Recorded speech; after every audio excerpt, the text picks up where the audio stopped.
And it's the Drake and Kendrick Lamar going back and forth, the disses. Yep. And then I wanted to ask you, Katie, what's going on with Jack Antonoff? Does he not like Drake?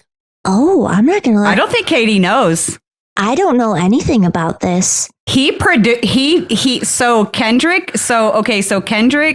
just dropped a 2-part diss on Drake, and Jack Antonoff produced the second part. Yeah. And it just came out. Like and it's a few hours ago. Yeah. I'll have to talk to Taylor and I'll get see what's going on. I'll just, let me text her real quick. I'm just saying, if anyone in this group knew, it was going to be you. I know. I'm sorry. I feel like I'm letting you all down. It's all right. I apologize. I don't even know who Jack Antonoff is. I mean, look, Katie, if it makes you feel any better, I didn't know that Kendrick and Drake had beef to begin with. I think I only knew because Corrina posted something the other day and I was like, oh, shit. I responded to it, but I had no frame of reference and just went for it anyway. All right. So it's gone back since like 2013. Oh, wow. Shit. Yeah. So Kendrick did a verse on Big Sean's album called Control. And he basically said, I love, and he named all the major rappers at the time, like Mac Miller, Tyler, the Creator, Drake, Pusha T, like all the great rappers. And he goes, but I'm trying to kill all you motherfuckers. Like in a reference to like the competitiveness of hip hop. You know what I mean? Like and metaphorically. Yeah. Since that one came out, like Drake and Kendrick haven't collaborated on anything. And they did multiple songs prior to that. And there's a whole much more. I won't bore you with everything. And they've just taken like little digs at each other. Yeah, little pot shots at each other like throughout the years, but have never like actually addressed it. And then about 2 months ago, Kendrick Lamar did a feature on the song, and he basically said, because everybody refers to Drake, J. Cole, and Kendrick Lamar as the big three in hip hop, and he goes, fuck the big three, it's just big me, kind of thing. And then Drake put out a diss, and now Kendrick's put out a diss, and it's a lot. It's just been going back and forth for the past couple of months. That's some Eminem shit. I like it. Goodness gracious. And we think women are petty. Yeah. Oh, this is like one of my favorite things about rap. Oh, yeah. Yes, Alexis, do you have a question? This light is driving me nuts. All right. I'm glad we let me discuss this whole Kendrick Lamar thing, because it's all I've been talking about to Corrina for the last 2 days, because I have no one else to talk about. Nonstop. I am definitely getting my payback. That's for sure. Oh, fuck yes. I'm so sorry I let you down, though. I feel like I'm gonna do my research. That actually got me excited earlier, because I was just scrolling and I seen the information on like a Swiftie page. And I was like, the worlds are coming together now. Colliding. They're merging. It's all coming together. Like, I could go a lot deeper in this, but I don't know if you guys really want to hear it, because like, Katie, you'll appreciate, because it is very Taylor Swift like. In one part of his diss track on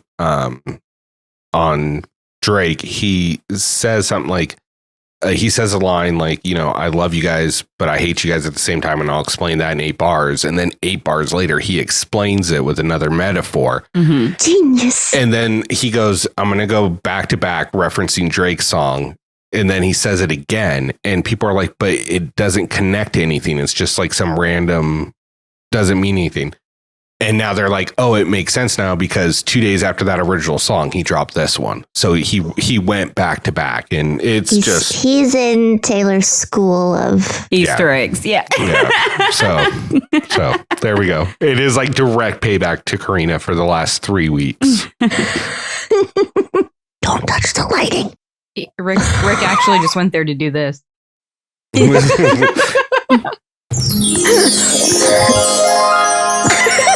Oh, I went the wrong way. I don't know what I'm doing. We did it with the same hand, though, so it worked. It worked. Still magic. This choreography, like fucking Alexis's camera following around that room. You know what? At least you can't see my entire room. Yeah, there you go. There you go. It's like you filmed in one of those really wide formats for so long. It was like going to IMAX. And honestly, I didn't change anything. So it doesn't make any sense at all. That's weird. You just need to take a week or two off. That's all it was. I had to Google it and then not find an answer and waste my time and then be like, fuck it. Did you reset your iPad or anything? No. Did it update? I mean, maybe. Tech support over here. Did you update it? Did you Well, turn it that's- off? Then that's weird. Did you unplug it and plug it back in? Ooh, I need to check something very quickly just to give Oh, you guys no. a heads up. Well, for next weekend. Oh, shit. Mm-hmm. Did you guys also notice Nerys is home? Yeah. Yeah. I've been creeping on her stories. I'm still waiting for her to post a fucking hoodie. Yeah. Oh, I was about to say, yeah. she got her sweatshirt. Yeah. I 'cause, know. what's going on? Do you get that shit yet? Right. Yeah. She's been repping her own merch lately. Yeah. Yeah. It's funny because I have that exact shirt. Yeah. Can you please get one? you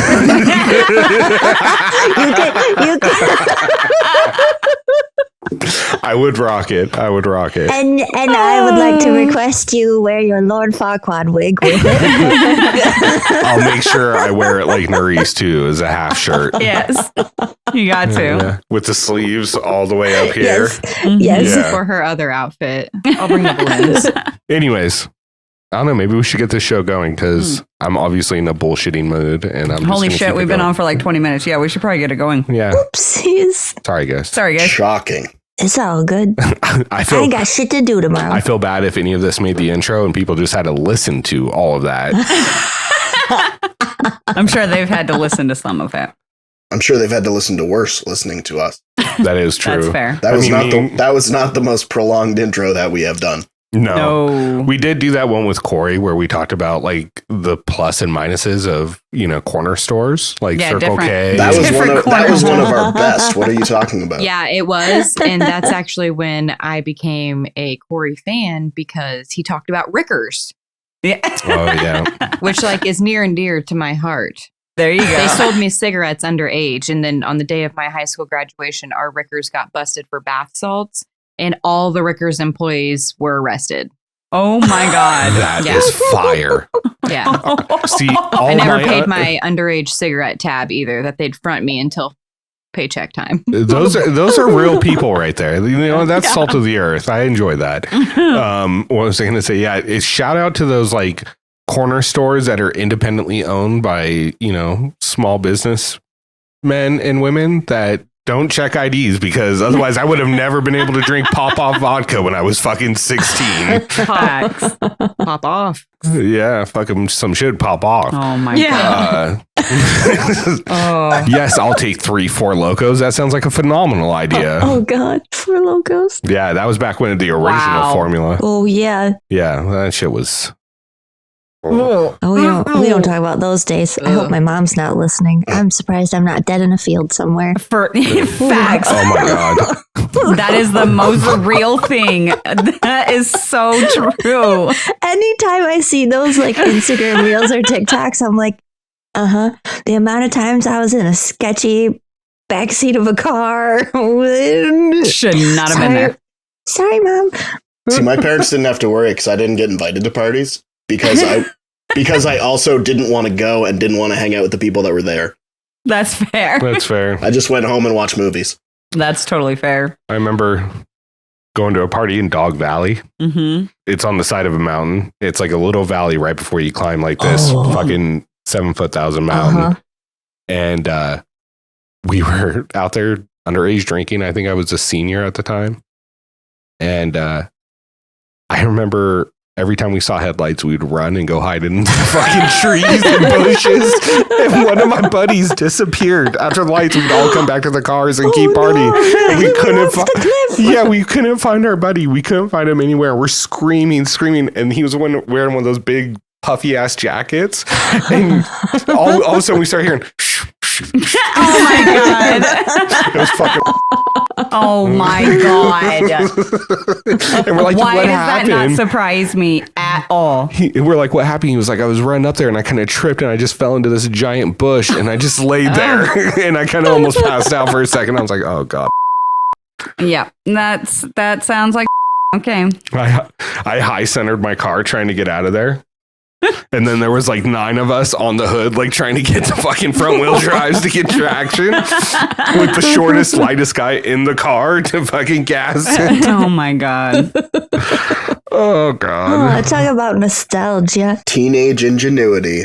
We were so dumb. So stupid. So stupid. It's so weird how like your mind works as you're younger, because I was like, we should show the kids Ace Ventura. That is a fucking hilarious movie. 5 minutes in, it's a whole different movie than you remember. Yeah, fuck, dude. 5 minutes in, I was like, I remember her, but I don't remember this part meaning this. Yeah. It's almost like you watched it on Superstation and it was edited for television. And then you got the VHS and it wasn't. And it wasn't. Yeah. But I distinctly remember watching it on VHS with my, like, with, anyways, yeah. Yeah. Same with The Mask. Like, I watched it like a couple weeks ago and I was like, wow, this is super rapey. Yeah. Yeah, super rapey. Super. Pretty sure most of the movies that we grew up with would not be made now at all. Oh, no. Oh, no. Especially white chicks. Oh, yeah. Yeah, white chicks never, yeah. American Pie. Pepe Le Pew. We all grew up on that. 1 through 4. All of them. The cream beer.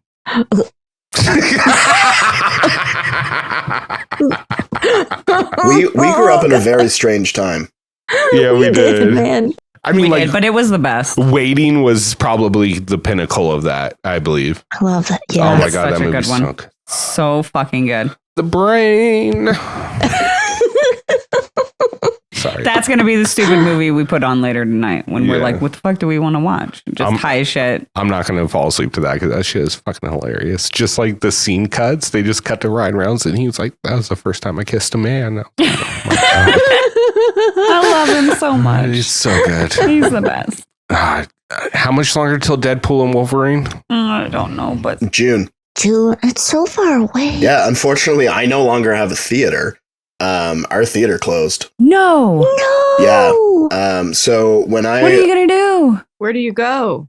it's at least an hour away in either direction. If it makes you feel better, my theater that I have to go to is like 45 minutes away. Guys, I have like 6 theaters. Yeah. Not us over here with like 5 theaters in our city, and There's one of them's like 7 minutes away from our house. Yeah. Like, And that's counting like traffic and like the stupid roundabout we got to go and park and all this. Like it's super you could close. probably ride a bike there in 12. Yeah, like it's super close and it's really nice. Like It's- super nice.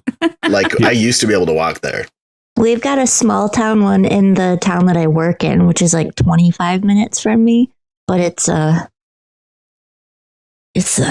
we don't go there often anymore. We used to go there when I was 16 and it was cheap. I And was like, oh, it's one of those theaters, huh? it might be after hours. Fucking sticky floors. They got lots of sticky floors. I don't know. I don't know the last time they updated those seats. So Okay, so I'm going to tell this. So, if you guys ever come to Reno, there's a casino here called the GSR, and it's a really big casino, and they have like a little theater in there. Mm-hmm. Don't go to that theater because I could already tell by the start of the story. They show special movies there. yeah, in the 80s and 90s, that theater used to show Oh. adult featured movies, and they have not really updated any of the upholstery. They haven't updated any. Sick. But you can buy a movie ticket for like $3. Yeah, you Not can go worth see it. a movie for like $3, but yeah, it's I'll come in my hazmat suit. Wear a pair of throwaways. yeah, exactly. You don't pay for the full seat. You're only going to use the tip. You know what I wish we could go watch on a movie theater screen? The What? Challenge. Yeah. Oh, That would be cool. Well, see, here's the thing. When the renovations are finally complete, we have a projector and a screen that we're putting in instead of a TV in Oh, that room. cool. So I actually will be able to watch the challenge on a big screen. You know, It is. that's so funny that you bring that up because I was just talking about this earlier because like our kids have like their own little living room and like playroom area and they have their own TV and like Xbox and all that bullshit. But their TV is like super, super old. And I was thinking about it the other day. I was like, dang, eventually we're going to have to replace that dumbass thing. But they have this huge freaking empty wall behind the TV. And I'm like, instead of spending like $300 on a new TV, why not just spend like $100 on a projector and just fucking give them that? Set it up on the white wall. Like the wall's already like white and just flat, perfect. It doesn't get any sunlight or anything. So like it would just literally be perfect. That's what we're doing is we're just running the HDMI cables through the wall. So it just comes out at the bottom so we can plug everything in. Those kids will break everything in like fucking 2 days. Well, it would have to be like up, you know, like Doesn't obviously matter. we're not going They'll to set it on fucking the, hang no, from they're it. not. Yes. No, Rick, you're right. You're so negative. I know. I'm realistic. No, it's because Rick knows that he would hang from it. Because I'm gonna have to install that motherfucker twice. I'm gonna have to pay for it twice. No, you're not. Oh my God, you're such. You know what? It's fine. I mean, Everything's fine. look, there are kids, and I totally get it. And I'm just saying, if you'd rather spend fucking money on a TV, then that's fine. You know, I was just I'd rather them get a job, but okay. Well, they're fucking 13 and 11. They legally cannot. And 6. Lawnmowers are a thing, Corrina. yeah. Look, I totally volunteered them to our neighbor the other day without their consent. This one? Yeah. Okay. Well, that's good. Yeah. You should. She anyways, long story short, she's over there by herself now. She recently lost her husband. Like yeah. very recently, within the last like month. And she came and told me, and I was like, literally, if you need anything at all, I mean, pulling weeds, whatever you need, you come let us know. Yeah. And she's like, no, I've got family. I was like, no, seriously, I've got 2 boys that have a ton of energy that would love to help you. Yeah. I'll make a game out of it. Who can pull the most weeds? Oh, I'll make the game out of it is like you guys will get your phone early or some shit. You get to play electronics the full day and the next day. I'll bribe them. Bribery makes the world go round. That's how it goes. They're actually good kids and they would do it without the minimal complaining to us. They would go do it. They'd complain a little bit to each us other. and to each other, but they'd be super nice to her and they would do it. That's Good what counts. boys. Good boys. The youngest, he wouldn't. Luke, no, No, he's he's ready to busy go fuck watching yourself. Taylor Yeah, Swift. he'd be like, I'm here to fuck shit up. Yeah. That's why he's my spirit animal.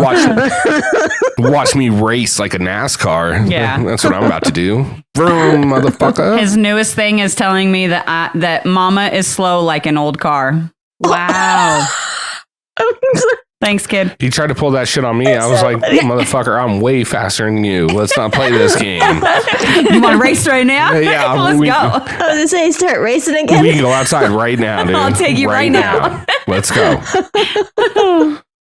He's funny. Like he races people when they don't even know that they're racing. Like it's just Malcolm will do that too. He'll just be like, he'll randomly be ahead of you and be like, I won.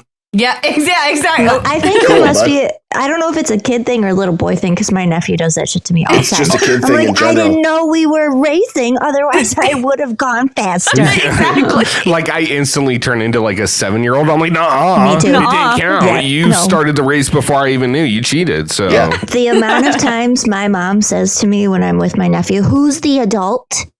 I'm like, I don't know. You? He'd tell him to stop acting like a baby. Yeah.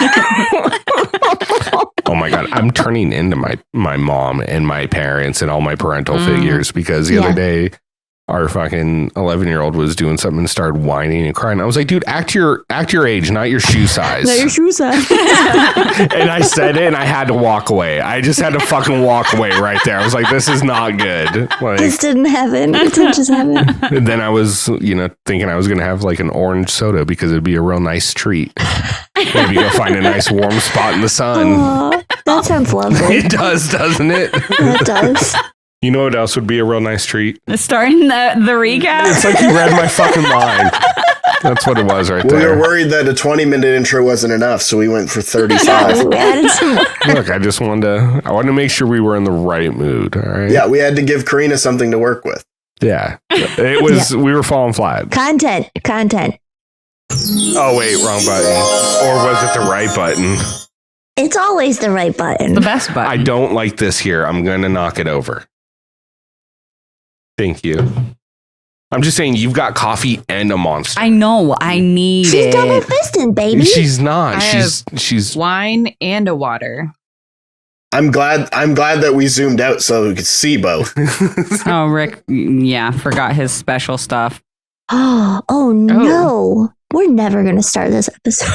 I had a cider and I meant to bring it down, but then I also had a coffee and a water, and then it's still upstairs. And I'm not going upstairs. I had coffee. I got water. I don't have any wine, though. Yeah, I don't have any wine in my fridge, but I'm not opening it. I have wine, but it's not wine that I like or want. So. Yeah. So why do you have it? Like people are like, oh, you love wine, so let me buy you wine. And then it's like, like a cheap, like $5 bottle of wine from like Walmart. And I'm like, oh, thank you so much. And then it just sits on my shelf and never, look. I can't wine. drink it. There are good $5 wines. There are decent $5 wines. I will give you that. But like people who don't know wine don't know how to find a good $5 wine. Look, I think the $9 to $20 bottle right in there, that's where you really find some all-stars of wine. Yeah. It needs to have a cool logo, otherwise why bother? Yeah, exactly. This is Franzia Rosé. We also had Franzia at our wedding, and my husband even has a Franzia tattoo. So we don't fuck around with the shitty wine over here, all right? I haven't had Franzia since I was underage. Please expect me to bring a bag, and everybody will at least have to slap it, even if you don't drink it in Detroit. So, I like it. I don't even know if this is working. I'm gonna have to work on that. Oh no. Oh no! Is it clogged?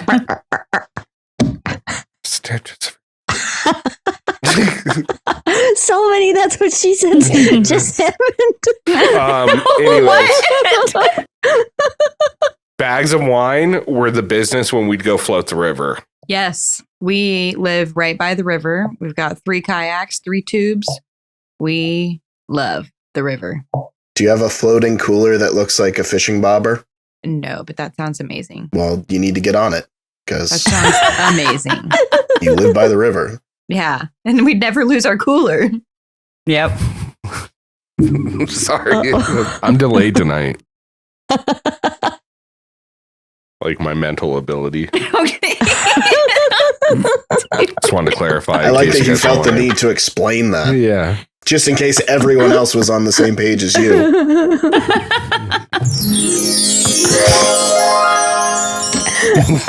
Oh, Alexis with the flare at the end. Yeah. Spirit fingers. It's spirit fingers, right? Just because she knew her camera would track it.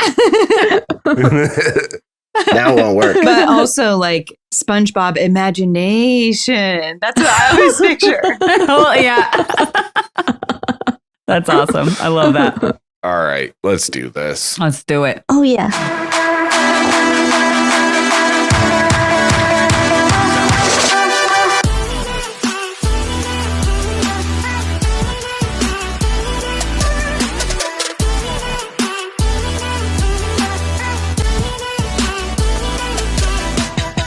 We really have to cut down that intro. I know, because- but you know what? No, I just got super hyped. Like you were talking about this a couple weeks ago, and I was just like, "What the fuck is he talking about? He crazy, whatever." But that just got me hyped just now. it does sometimes. It does. Corrina's over there chugging her monster, fist pumping. It's not the music; it's the heart palpitations that got her hyped. Right? Yeah. Like, you know what I need? Strong ass coffee and a Monster. Oh my god. Let's go. Let's You know who's excited for this show? This one. Me. No, I actually am really freaking excited for this. I feel like this episode was like both, right? Like there were certain things I really, really loved about it. And then there were certain things that I wasn't super happy with. So I'm just really excited to talk about the episode. I have lots of notes. So many notes. Yes. So many notes. I have sporadic notes and lots of mental notes. I've got all of Corrina's notes. That's just every week. Consistency is key. Yeah, I want you to get the same experience week after week, even if it's shitty. Yep. Consistency. Consistency is key. I was gonna say some people say it's key. But I like to just call it consistency because, anyways, yeah, let's not go down that Anyway. route. Let's not go down that route. Not tonight. We've squirreled too many times Yeah. already. I was about to be like, did you know Key was a reference in that Kendrick Lamar? Oh my did? God. Bring it back. He is turning into us. He's coming at us. Yeah. History. Oh my Back to God. back. Oh my gosh. Anyways, hey, it's Rick with the Challenge Fandom Podcast. I'm joined by my beautiful wife, Corrina Hayes. Once again, we've got the team of Tony, Stats, and Info Lance. That's 2 people, not just one. We've got Alexis, Tex, Rawson back in the house. Yeah. Rocking wine and water like Jesus. Nice. And then we've got Katie. It's a cruel summer. Her. Oh, yes. I maintain that Bad Blood remains the best one. I do love that I one. agree, and I mean, you should have stuck with the bad blood because of the Kendrick thing. Nope. Like, I don't know why. No, there's an Easter Could've egg just in there. tied it all I together. dropped an Easter egg. Oh. You just haven't did you? realized Oh. because it's May and we're almost in fucking summer. It's gonna be May. Yeah. See, I Which thought, is you were also sticking talking- with, I thought you were sticking with the Easter egg because we already made the Jesus reference. You know, Easter, Jesus, chocolate bunnies, all ties together. I've always wondered about the fucking connection of rabbits and eggs. It just For makes what reason? Yeah, like Yeah. why? Like I could tell you these things, but we'll go down a whole rabbit hole and we'll save that for another day. Well, yeah, that's where the rabbits live. in the Down a whole. rabbit hole. Yeah, Is that where they keep the eggs? yeah. Well, it's because their poop are like tiny circles, like eggs. Delicious. They're called smart pills. Oh, God. Because you're Take really 'em, smart if you- you take them. Yeah, you eat them and realize just how smart you were a second ago. What's happening? The Matrix is glitching. It's glitching. We're also here Oh to my talk gosh. about the challenge, which we'll eventually do. Yeah, Yeah, you look at believe it or not. That's it our might main happen. purpose here. Anyways, we're back to break down All Stars 4, Episode 5, The Way You Make Me Steal. What? Huh? Stupid. That was stupid. I'm glad that mine didn't have a title and it just said TBA because that's better than what you just said. Yeah. Like, at first I thought it was going to be like, is this like a reference to The Way You Lie by Eminem? And then I realized it's not. Mm-mm. No, yeah. That would have been, but no. It would be a reference to the way you make me feel. But then they You changed make the me word. feel. Yeah, but that song does not work with this episode. No. It never does. No. But you know what did work? Blue Cantrell. Oh my God. Oh, so good. Honestly, all the music did. Hey, ladies, when your man wanna get wild. Sorry, I can't stop. Fire emoji. Okay, so I'm going to start building a playlist for Oh, yeah. Detroit, and that's going to be my first song on there. Yes. Yes, we do. We need to make a playlist for Look. Detroit for I for have real. one already. It's got Taylor all over It's it. just the Taylor Swift discography. Okay, we will have 2. I'm just going to say the third song on either list, regardless, is got to be Journey. Don't Stop Believing. Oh, yeah. South Detroit. Come on. Yeah. Where you at? Oh, wow. I'll bring my Journey shirt. Yeah, see that Easter egg. Oh, And I'm not just talking about the shape of my head. I'm not sure that you know what an Easter egg is. Easter egg. I'm just using that. That's the fucking trending phrase today. No cap. It's bussin'. oh no. For real. Oh no. Oh Hold my on. God. And that's how the cool kids do it. How do they do that? Is that how- I don't know how It they do it. feels so Don't wrong. do that. Like, you're going to get us in trouble. Stop throwing up I don't. sets. I can't even do it. Sorry, I'm getting crazy over here. I'll Throwing just up stick with my own gang sign, yeah. okay? Yeah, we do hearts like normal people here. Fuck. The fuck is this shit? The best I don't one know is- what this is. Ask I can't even do it. ask anyone between the ages of like 7 to like 16 to pantomime answering a phone, because it's not this. Oh, It's it's What wrong. the fuck is this? They do that? Also, I would like to ask, who holds their phone like this? I know, Or right? It it's- would be. You think it would be like? Smartphone. I know, but don't you hold your phone like this? Like, Yeah, I hold it. Here's the thing. I hold it like a phone. It does that. Yeah. We're doomed. We are doomed. Like, but they do like this. No. What are you doing? It's this, It's guys. this. It's this. Yeah. This or this, one of those two. Yeah. Like, Because one part. No, it's Yeah, it's this. definitely this. Because if it's this, then it's going to stick you in the ear.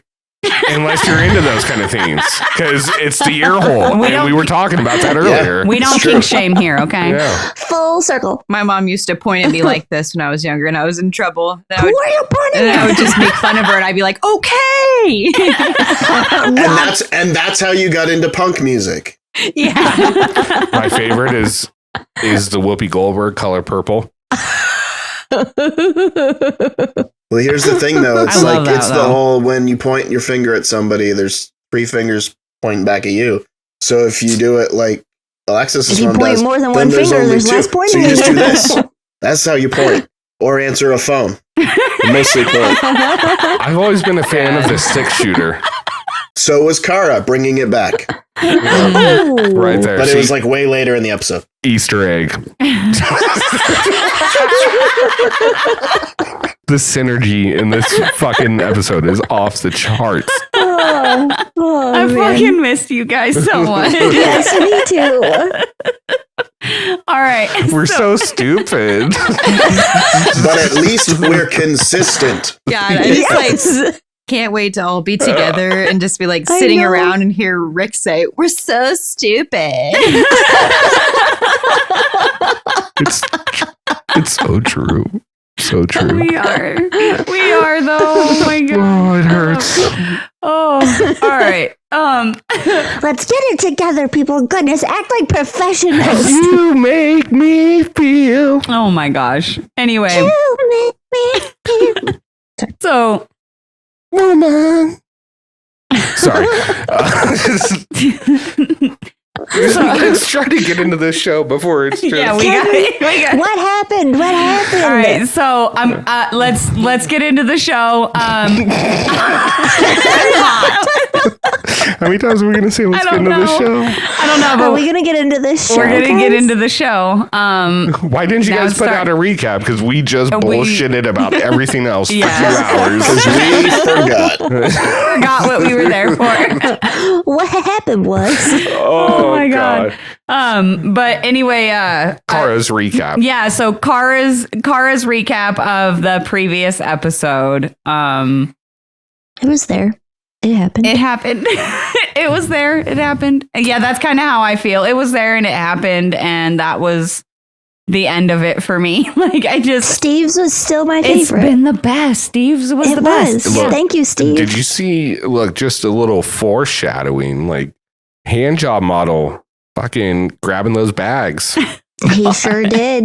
He was real good at it. Yeah, he is. It's like he's handled some of those Some before. of those bags, those water bags. Whoa. Yep.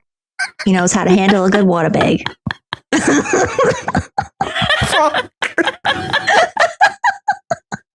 Oh my I'm so god. sorry you guys stay up till midnight to do this shit with us. Oh my gosh. We offered to come visit you, and you told us no. Yeah. So we can't. So we have to be stay up late. Yeah, that's fair. That's fair. Oh my gosh. I'm trying to compose myself. Give me a second. Get it Pull together. together. Yeah, My look, cheeks it's the Cara intro was not good, and I don't care if people don't like it. It just wasn't good. It was. I do just like that they're doing those though. I think do it's good. like Yeah. the fact that Yes. they're doing those, and look, I don't think Rachel's was good either. So it's nothing No. against Yeah. Cara. It just Right. it wasn't. It's just, it's been, like we said, it's been downhill since Steve. Steve has had the best one. Maybe next week we'll have luck though, because it's Leroy. Yeah, Leroy might make his fun. So Yeah. Oh yeah, that's gonna be good. Well, and that's the thing too, is like usually the first couple of eliminations, it kind of depends on who actually comes back into the house as to whether or not you've got somebody who can carry an intro, Right. or depending on like how the last episode went for them, because it's also from their perspective. So like, of course, Cara's is going to focus on Cam and Brandon, whereas Steve Like, it didn't really have anything to say about anyone. It was quite literally what happened last week, which is what you would normally get. But it seemed, because everybody is introing as the person who came back, it's always going to be tilted to their perspective of how everything went. Oh yeah. And I mean, here's my thing too, is with this episode is I think the foreshadowing was really high in this one. It was. I agree. Like when the very first scene is Brandon and Jasmine talking about like, I don't regret making this move. This was the right move. It's like, Yep. I was like, you're gonna regret that move. I can tell because you said that you don't. yeah. And look, I know this is a big conversation for later, but I'll save it. But we're going to get into about Brandon because this is what this whole episode's about. But Yeah. I do find it interesting because I didn't know they had a relationship like that as Cara and Ryan. Where and he was part of who, like, because he was the one who went and like checked on her after Brandon and Jasmine and everybody voted her in against Rachel last week. He was the one who like went into the room and like sat with her and he was like, you know, just checking on you because like I love you and I love Rachel and whatever. But yeah, I didn't know that they had like that close of a bond of a relationship either. Yeah, and No. I mean, go ahead. I just said no. Oh yes, Maybe. perhaps. Stats and info. Let's go. Boom. No. Oh my God. I think it is interesting, and look, like I've heard online, like Ryan's actually a really good friend. Oh my God, it's her camera moves all the time. It's so great. It's so awesome. It is. Why did I even move to make? Wait, now you can see my You curtain. looked away. Yeah. Tilt this way. Tilt the other way. Turn the Maybe other way. there's someone behind the curtain. That's why it moved. Oh, There we go. Oh, bring it We got back. it. Cool. Bring them back. Bring them back. If Alexis gets murdered by a serial killer behind her, then we won't know anymore because she moved the camera. There we Oh, go. there it goes. Oh my God. See? Oh my God. There it That's is. It's creepy. behind the curtain. I wish it would just move so you couldn't see this light shining in my TV, Just but I can't block it. Yeah, no, you're fine. It just looks like the back of a TV. you have lights in your house. This isn't just naturally done at midnight. What? That's crazy. Wild. It's not like Insane. we have 4 fucking lights just shining on us and still look like shit. Well, I look like shit. You look great. I have a light there. I have a ring light there. I have a lamp here. See? Light. I am not a deity. You look like Jesus. You do look like a deity. Yeah. Like you're just creating Bringing light it all with your back. Are there hands. Easter Oh, eggs it's too late. I was trying to keep the theme. I was slow on the draw, guys. I'm sorry about that. It's okay. I'll forgive you this time. Thank you. But I won't forgive Cara for forgetting the name of Julia Roberts' movie. It's Pretty Woman. How do you forget that movie? P.S. It's literally That's one of iconic. my favorite movies. That's like a comfort movie. Are you of kidding? mine. So I didn't. I knew it was a movie. I just didn't know what movie it was. Well, it's because she said it's a Julia Roberts movie. Even if she would have just said the line, I would have known it was Julia Roberts. I just didn't place the movie. The last time I watched Shame. Pretty Woman, what was the last time you watched Pretty Woman? A really fucking long time ago, and I can tell you exactly what scene that happens in. I understand that, but that was the last time, and that was probably the second time I'd ever seen that movie. I'm just saying. Just saying. Well, I guess I know what I'm adding to the list for Michigan. I could quote more of Clueless. Just putting that out there. My poor husband, he'll be in another room and I turn that movie on and he hears the music and he's like, not again. That's how Corrina is with Butch Cassidy and the Sundance Kid. Well, that's not true. That's a good movie. Fine, That's Pacific how I get. Rim. That's how I get when. Yeah, That's not true. That's a good movie. I've No. never seen that movie, so I guess. Pacific Rim. Yeah. Pacific Rim. Yeah. Oh, I've seen Pacific Rim. Yeah. Yeah. Is that what you said? No, originally I said Butch Cassidy and the Sundance Kid. That one. Yeah, it's one of my I haven't favorite seen that movies. one. Pacific Rim, I've seen a billion times. Yeah. It's because Idris Elba canceled the apocalypse. Yeah, it's phenomenal. Oh, I love Idris It's Elba. either this most TP. dumbest awesome movie I've ever seen, or it's the most awesome dumb It's movie the I've ever most seen. dumbest Oh. awesome movie. No, it's the most awesome It's dumb like- movie. All my favorite movies fit that category. Yes. Yeah. Same. So, Well, at, But you know at that who time, else was? oh, we almost had a I was going to transition Yeah. us. We almost did. no, we almost did. No. It was the closest we were going to get to a live action, basically Power Rangers movie at that point. before we got a Power Rangers movie. Like and then 3 years later. And then Pacific Rim is still the best Power Rangers movie we have, other than the one that came out in the 90s. Don't mess with Ivan Ooze. Exactly. Because he'll send all your parents to a factory and then send them off a cliff like lemmings. I wonder if the challenge will bring in, uh-oh, we're in trouble. I hope they do now. Okay. I hope they do. Just for me. If they let me do their music. They did miss a very good opportunity for a musical cue during the daily. Oh, did they? Real quick before we get to the daily, though, or actually, there's a lot, before the daily. There's a lot. But I have a lot of notes before the daily. Yeah. The best part of this whole intro, though, was that whole conversation with Adam and Leroy, when Leroy was cutting his hair and everything. And I just wanted to say, did you guys notice who was sitting there the whole time other than Cam? Mm-hmm. Uh-huh. Yeah. Someone whose name rhymes with Schmavery. Yeah, what's she doing just hanging out there? She just happened to be in the room, guys. She just happened to be there. The whole time. We're just watching. She was just there. Because it's so entertaining to watch, Leroy cut Adam's hair. Like, so We watched entertaining. It was like Picasso working. Although Leroy does make it entertaining. Yeah. But still.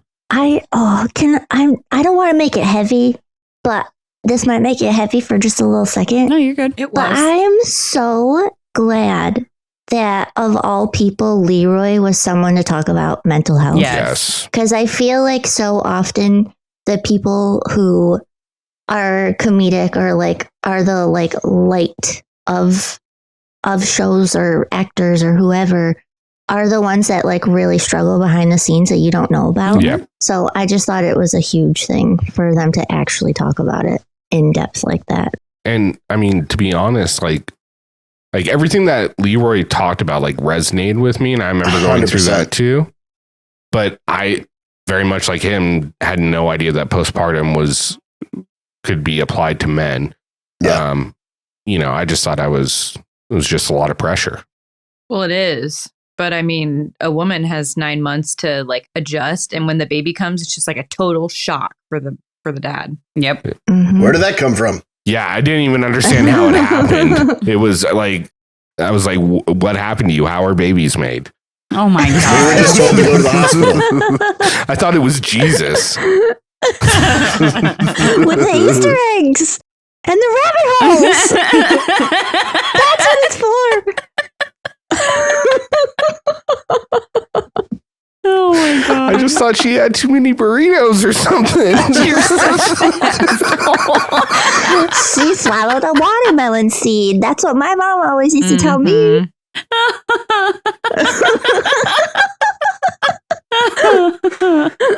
Oh my God. We're never going to get anything done. Never. We forgot my transition too. I got to drop something real quick because we were talking about Idris Elba and we just sped past Did it. you just say Idris Elbow? Yeah, isn't that his name? Idris? Idris. What's his Idris? Is it Elbow or is it Elba. Elba? Oh, I don't know. Elba? ELBA. Idris, my man. We'll just call him that. we That know he works. is. His, we like to watch him with our eyes. I liked to watch the workout clip of Brad with my eyes. How else would you watch something? I usually watch him with my ears. Yeah. It was my nose mostly. You fucked it up. So, anyways, the tea you were discussing, what was that? Oh, I just liked watching Brad pick things up and put things down. It's very nice. Somebody liked Brad this episode then. Oh, yeah. You might have been the only, because Leroy was pissed. Oh, well, that happened later. That was later. But earlier, before we got Leroy and Adam, we got a nice little montage of people picking things up. And Kifla did get his redemption. He was lifting pretty heavy weights. I didn't even notice that. Oh, well, yeah, I didn't pay attention to that. Yeah, I'm just a pig, so. it's No, fine. I also did. That's okay. I pigged out on a whole different part. So we're good. Phrasing. We're married, not blind, Yes. because I can see with my eyes. With my eyes. Speak for yourself, because I am basically blind. And married, but blind. I feel like Corrina is blind because she married me, but that's a different story. Like, I even said that one That's time. a whole different show. I was like, I'm glad you have God. really bad eyesight. Otherwise, I would have never my stood God. a chance. I have great eyesight. I have perfect eyesight. That's what she says, but She's perfect. Okay. anyways. After that, we get to probably the worst part of this show. Oh my and, God. And we have to sit there and watch the just toxic train wreck that is Laurel and Nicole. I don't want to. Do we have to talk about it? Not really. I just wonder why they're acting like they're 6. Dude, I mean, I have fun, and I get Nicole was that, funny. yeah. And a couple, she did have a couple funny quotes. She said, I feel like I'm in a horror movie. She also said, "Why are you always so crazy?" Don't you ever get tired of being crazy? It's that was wild because I didn't understand a fucking thing she said during this whole part. Of course. Oh my gosh. No, honestly, like I don't have a whole lot to say about the Laurel Nicole No. like wrestling stupid shit, but I did want to talk about Mama Flora. Yep. Because Mama Flora coming in for the rescue, coming in hot. Thank you. Yes. To Thank you, Mama. just Yeah. be real with Nicole and call her on her shit, and I fucking love that. Like the more that time that goes on, and I see more of Flora, I like love her her. a lot. And I love that she sat Nicole down and was like, look, this, like, you're a grown woman. You can do whatever the hell you want. But this is what it looks like to the house. This is the message that you're sending to her. And it's not fair. It's not okay to do this because she clearly still feels some type of way about you. And you've said you're not interested in that. So you need to, like, this is not okay. This is not fair. And I like that she called her out. She was like, look, you're doing it because you like the attention. And I love that she was just so real with her and called her out on her shit. Like, because sometimes I think that people like Nicole need that. Like, because you could see And it too, yes. because she was sitting there laughing about it like it was funny. Yeah. And like, I don't know. And I think that this conversation is what led to the second conversation, 100%. like later. Yeah. 100%. Yeah, later after she got her rocks off. Yeah, exactly. Sorry, that's in my notes. I didn't like it. I was angry about it. You really put in your notes, she got her rocks off? Yeah, I did. Fair. I'm not mad. I'm an old lady. I'm an old lady. I'm an old lady. Let me get my cane out. I don't know if the children will know what that means, but if they don't know what that means, they shouldn't be listening, okay? I think they're familiar with the concept of a cane. Look, I'm going to be honest. This whole scene was mid for those kids listening. Oh For my real, God. for real. It was Yeah. not bussing. It was not bussing. Not bussing. It's just one of those situations where like we're watching something start that's already ended. So it's like it's almost filler. And I don't mean that as like a slight against either of them. It's just a matter of like No. it's a non-issue because everything that has happened has already concluded. It's sort of weird to watch because they're making it such a plot point. Look, I am going to be a pig for a second, though. That whole scene of Laurel in the bikini This out is by where the I pool. picked out Oh on. my God, swinging? Yeah, I was like, What? Destiny. yeah, maybe it was the music. I thought that the water was deeper. It probably was a Yeah. music. Like she jumped off the swing and then it was just like up to her ankles. Well, that might be up to like fucking Veronica's fucking thighs or something. We don't Jasmine's know. underwater. Yeah, we. It was so weird seeing Laurel like giddy like a little girl, which Yeah. like at the same time I'm sitting there like, oh shit, like Shit's like, happening. this is not where you want to be giddy about. But I feel like sometimes I forget that Laurel is like soft inside too. Yep. Mhm. Because Yeah. she's like such a badass, and just seeing her be like melting and then swinging on the swing like a freaking child, like with their first high school crush. With that song though, it was they're nailing it with this music. I'm sorry They that are. the listeners don't like it when we talk about this, but Why don't What? they? That's their problem. Maybe because our listeners are too young and don't relate to the Maybe. music, but this Yeah. is what I've been waiting for. so Yes. hell yeah. to go back to the Adam and Leroy conversation, one of the things that I actually really like about All Stars that I think is part of my disconnect sometimes with the flagship is that so many of the conversations that they're having on All Stars are really the conversations that like we're all having as well. Mhm. Like I go to therapy and like I go to therapy once a month, and like for me, absolutely beneficial. And I have other friends Ditto. who also go to therapy. Yeah. So like we have those conversations, but you don't necessarily see it on the flagship, or you've got the conversations about kids and like significant others and everything like that. Because of the nature of what the flagship has sort of become, we don't see as many like solidified relationships on the flagship coming in. So these are the conversations that like I really relate to. And I loved like just that interaction between Adam and Leroy. Yeah. Even though I knew that I was like, okay, so something's involved with them later on, because this is way too much foreshadowing right on the back of the conversation with Brandon and Jasmine. But it was just, it's really refreshing to see. And it's nice because you kind of have two different generations of challengers, but they hit our demographic a lot more than some of the younger audience who would be watching flagship right now. So for me, it's like, it's huge. Like it's absolutely fantastic. And like situations like that, conversations like that are 100% why I tune into All Stars as much as I do. Right. Yeah, I mean, I really like the fact of, and I'm not trying to make less of the conversation that they had about therapy or anything like that, but to me, it's much more surface level of the fact that we just get the interaction of a new school and an old school that we would normally ever see. Yes. 100%, Yeah, I do yeah. love that. Yeah, and and it's a dynamic that you don't get on any of the other spinoffs or the flagship. Yeah. So it just means a lot. I do like the fact that we got this whole fucking part where Cara finally was like, you know what, I'm gonna fucking confront and talk to Leroy, because I've known Leroy forever. And Leroy was like right away, let's go talk to Cam. Oh my God. Oh Come my God. Oh on. my God. Oh my God. Come Oh my on. God. That was such a bad idea. My favorite thing about this whole situation is how Cam is during it. Like, Oh yeah. she's sitting there with her hair wrapped up. She's got no earrings on. She's got her nursing bra on, ready to like just let her have it. Yeah. Like, I would not fuck with a woman who was in that state. Like, she was probably either just got done pumping or was getting ready to Yeah. pump. Like, she was not about to be having no bullshit in that moment. No, like, she was exactly. ready to go. I just love Cam.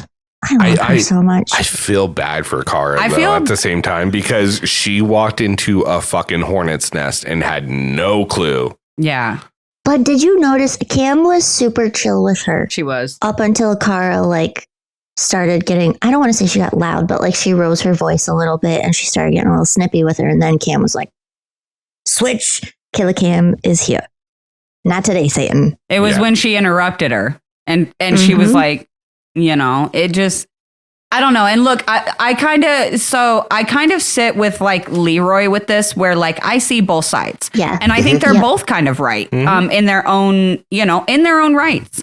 In their perception of the situation. Exactly. Yes. But at the same time, it's like, I think, again, this goes back to how important it is that if you're going to play a game like this and you're going to play with like your actual like real life friends, that you have that conversation and you set those expectations, because in my mind, Cara's definition of how an alliance or an agreement works is much different than Cam's. Agreed. Like, I think that Cara sees it as like, I'm never going to say your name and I'm going to give you and I think I said this a few episodes ago, but like, I'm never going to say your name. And if I know somebody else is going to, I'll give you a heads up, and vice versa. But I feel like Cam views alliances as like an all or nothing thing. Like, we vote together always, or fuck yourself, I'm coming after you, and so. It also doesn't seem to always be a conversation. It's more so like, we vote together always. I'll let you know who we're voting for. Right. And that's like, because I wasn't on last week, that's what didn't really sit well with me with the whole like Cara and Cam conversation, because Cara did say like putting like, and this goes back a couple episodes, but like putting Ayana in for Cam based on the conversation that Cam had with Ayana and based on everything that happened. Mm-hmm. But then also for Cara's game, which is also just as valid as Cam's game, to be like, I can't go for Rachel. Because what would have happened ultimately is Ayana would have gone home, Rachel would have taken Cara's star, given it to Veronica, and then the three of them would have had stars and Cara wouldn't have had one. So in no way does it make sense for Cara to say Rachel's name. But I understand from Cam's perspective that means, well, you're not working with me. You are working against me now. I will be coming after you. Because that's Cam's approach. Yeah, exactly. And that's kind of what I mean. I think that it goes back to, like we've said before, is that it's so important to have conversations with people and set the expectations, set the boundaries so that you both know that you're on the same page. Otherwise, look at what happened. Like, this is a real life friendship that I don't know where they stand now, like today. But this was over a year ago, obviously. But in the moment, like talking in the moment of the show, like that's a fucking severed friendship right there over not having a conversation and setting expectations, setting boundaries, you know? Just use your words. Before you go in, you know, to the high pressure situation where you don't have time to have those conversations. Like, I don't really care about pre-gaming one way or the other. No. But if you're going in with people that you know and you fucking know who's going in, that's when you have those conversations and being like, are we cool with playing it this way?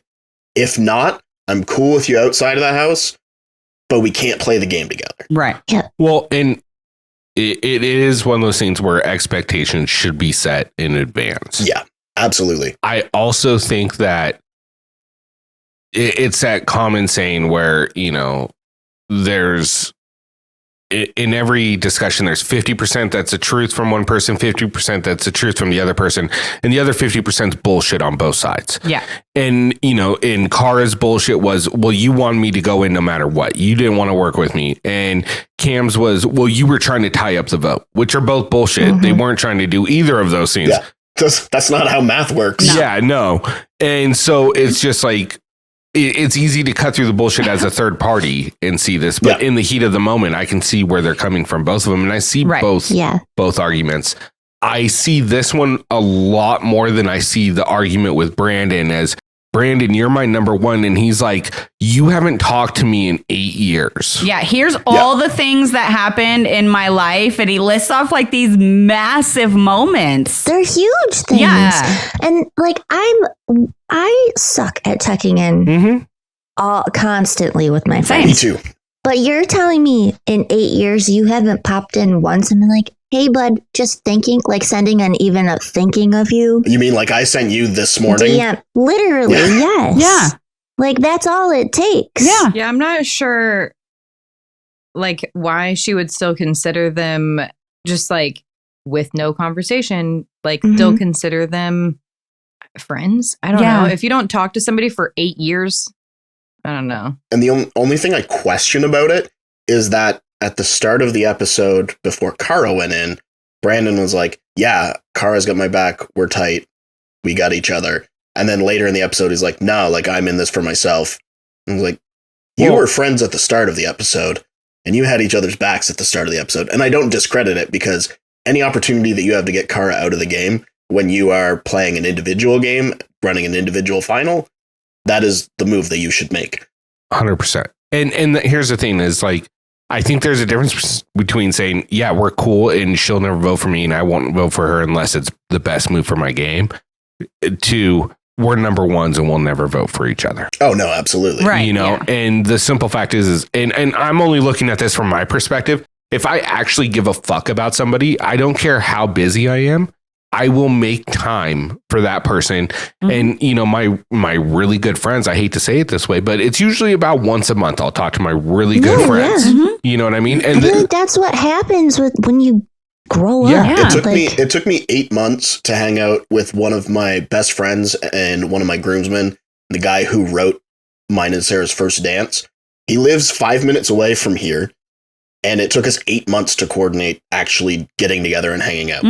It's tough. Yeah. You know, life gets busy and You know, so I mean, I get it. Like, and that's the thing is like, I get where Cara's coming from too, but at the same, like, as far as like, oh, you know, I just live my life. I'm a hermit crab. Like, I'm the same. Oh yeah, But me too. Mhm. I would never like go into a situation like this expecting that I've been a hermit crab the last 8 years, but these people are still going to love me as if we talked yesterday.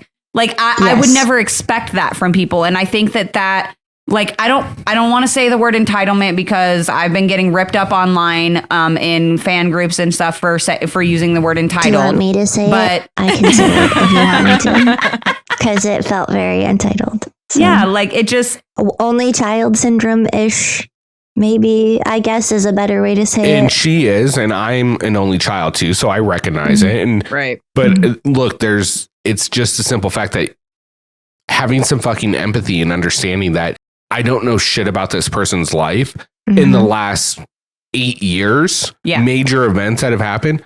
You guys aren't fucking number ones. You might be cool with each other. Yeah, exactly. You're cool. You're chill. Yeah. Like you picked up where you left off, but you're. And it could be that he would be the closest person that she has in the house, and therefore the number one person on her list. Yeah. Versus like an actual like number one. Look, and I've had cars called come after me multiple times. Oh gosh, yeah. It's a really entitled perspective. See, and the thing that I would be curious to know about, because obviously, like, it was made very clear that she hadn't like stayed in touch over the years and stuff. But what I'm curious about, and I don't know if this was asked or talked about on the official podcast at all, is if she even bothered to even touch base before going into the show, or if she just walked in assuming that they were working together, or did she actually like hit him up before they went and was like, hey, are we gonna like, we're cool, like we're gonna kind of work to blah blah blah, have your back, blah blah blah.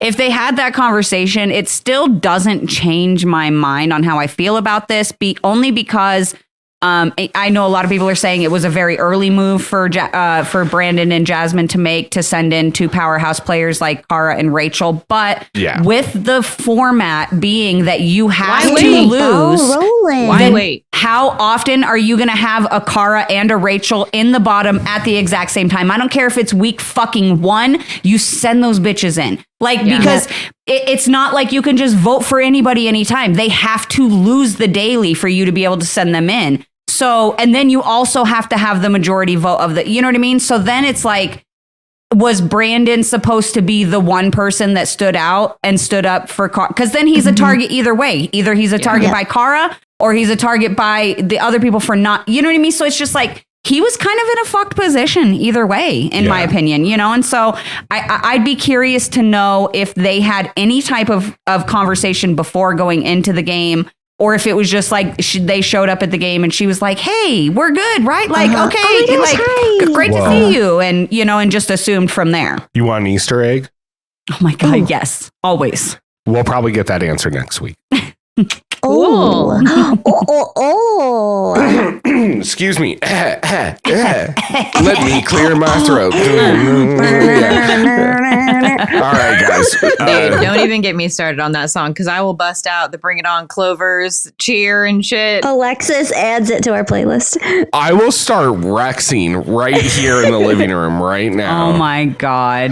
Please don't. All right. So can we to transition, can we talk about the best Leroy quote? Well, you killed my transition, but yes, go ahead. Because I was going to say, well, guys, this talk was absolutely pointless. Great job. Let's get to the challenge. I just love the look on his face when he did it too. Just like his delivery was so good. I mean, he also knew when they walked down the hallway. Oh, yeah. As he walked into the room, he was like, this is pointless. But he still let the conversation happen. He did try. And he even, what I forgot to mention, what my favorite part was that he like initially started out trying to mediate it. And then you slowly see him like kind of just sink lower into the bed till he's just laying down and he's like, fuck. And then you just see it on his face in that confessional where he's like, damn, I never should have sent Cara in there. Like I made it worse. Like it almost made it worse. And not blaming Leroy, but just like them talking, it was still, they were both still so fucking It was raw. way too early. Yeah, everybody was still so raw that it was like it made the situation worse, and you could see it on Leroy's face, like, fuck, that was a really bad idea. Okay, well, let's go. You know what? But even with that being said, props to Leroy because the way he handles it and the way him and Cam have each other's back is one of the most beautiful things I've seen. Are they the challenges, Taylor and Travis? Are they? I want to disagree because let's not put them on that pedestal of a relationship yet. But okay, I take it back. I'm just throwing it out there. But we give it another year or two, I wouldn't have a problem with that conversation. Okay, we'll pin that we'll put that on the pin board for later. It's right behind me. More behind you. It's not behind me. It's behind you. I was going to say behind you is the other direction. Yeah. He's all up here. Over there. Wait, did you get tickets to the gun show? Have you seen my beach ball spelled? It's round like this. Oh my God. Somebody better call the veterinarian, Katie, because those pythons are sick. Carry these concealed weapons. Oh my God. All right, so we get into the daily next. How many times have we talked about how great this is and they should bring back a daily like this, and they finally do? They kind of do. This made me so happy. They kind of bring it back. It was a little different. But it was so fun, and it was fun watching TJ do it too. Yeah. That's why they had the daily. He gets to do all the fun things. And then he did it every single round. I feel like they designed this daily, and then TJ was like, I really want to do this. Can you guys get me involved somehow? Like,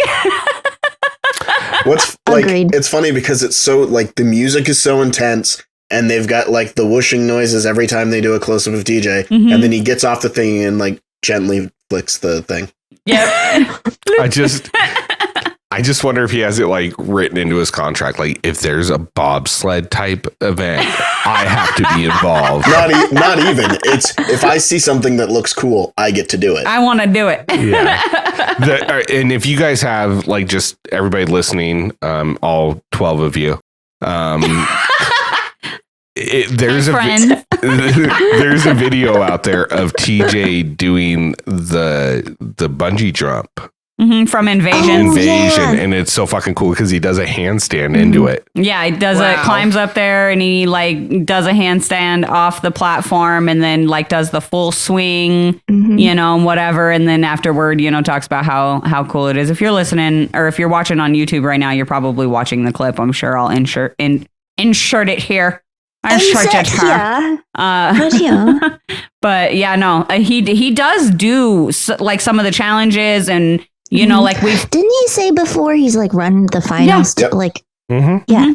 So I've always wondered with that, for the bungee, did he do it before everyone just to show off and be look what or after, and then after maybe people chicken out or something, and then I don't know. It'd be so funny if people chickened out and then TJ just did it right in front of him.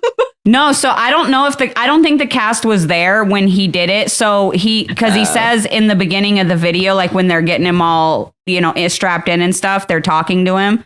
And he was like, yeah, they did this in the elimination and I was just watching it. And he's like, this is the last day that we're here. So I got to get it done. And so I don't think anybody was there. It was just him in production. And they got him up, let him go up the wall and, do all that stuff, whatever. Obviously he didn't have to grab the little balls, but, I would have, but yeah, so I don't think you're so stupid. Just a couple of Easter eggs. Oh my God. Tiny ones.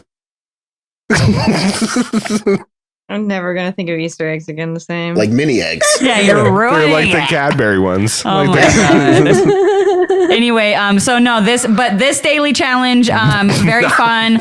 It's a kind of a recreation from season 17, The Duel 2, where that one was called Losing My Mind, and they wore the big title. Giant bobbleheads that would swing. They had big swing from side to side. And, and then they ran up the hill and got on the luges and would have to race down the hill and then complete a puzzle at the bottom of the hill. So it was a little bit different.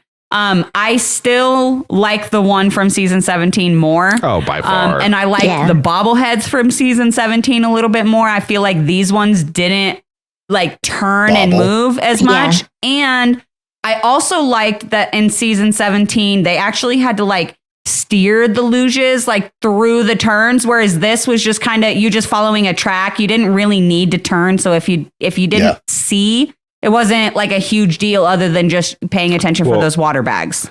And I mean, look, I didn't need to take notes to figure out how the winner was going to be selected in the first version of this from the Duel 2, where this one, like, until I did the watch through, it was confusing. It was super confusing. And then I realized, Corrina pointed out, like, once they announced the winner, they did it by like volume per second. And I was like, oh, okay. So they're doing it.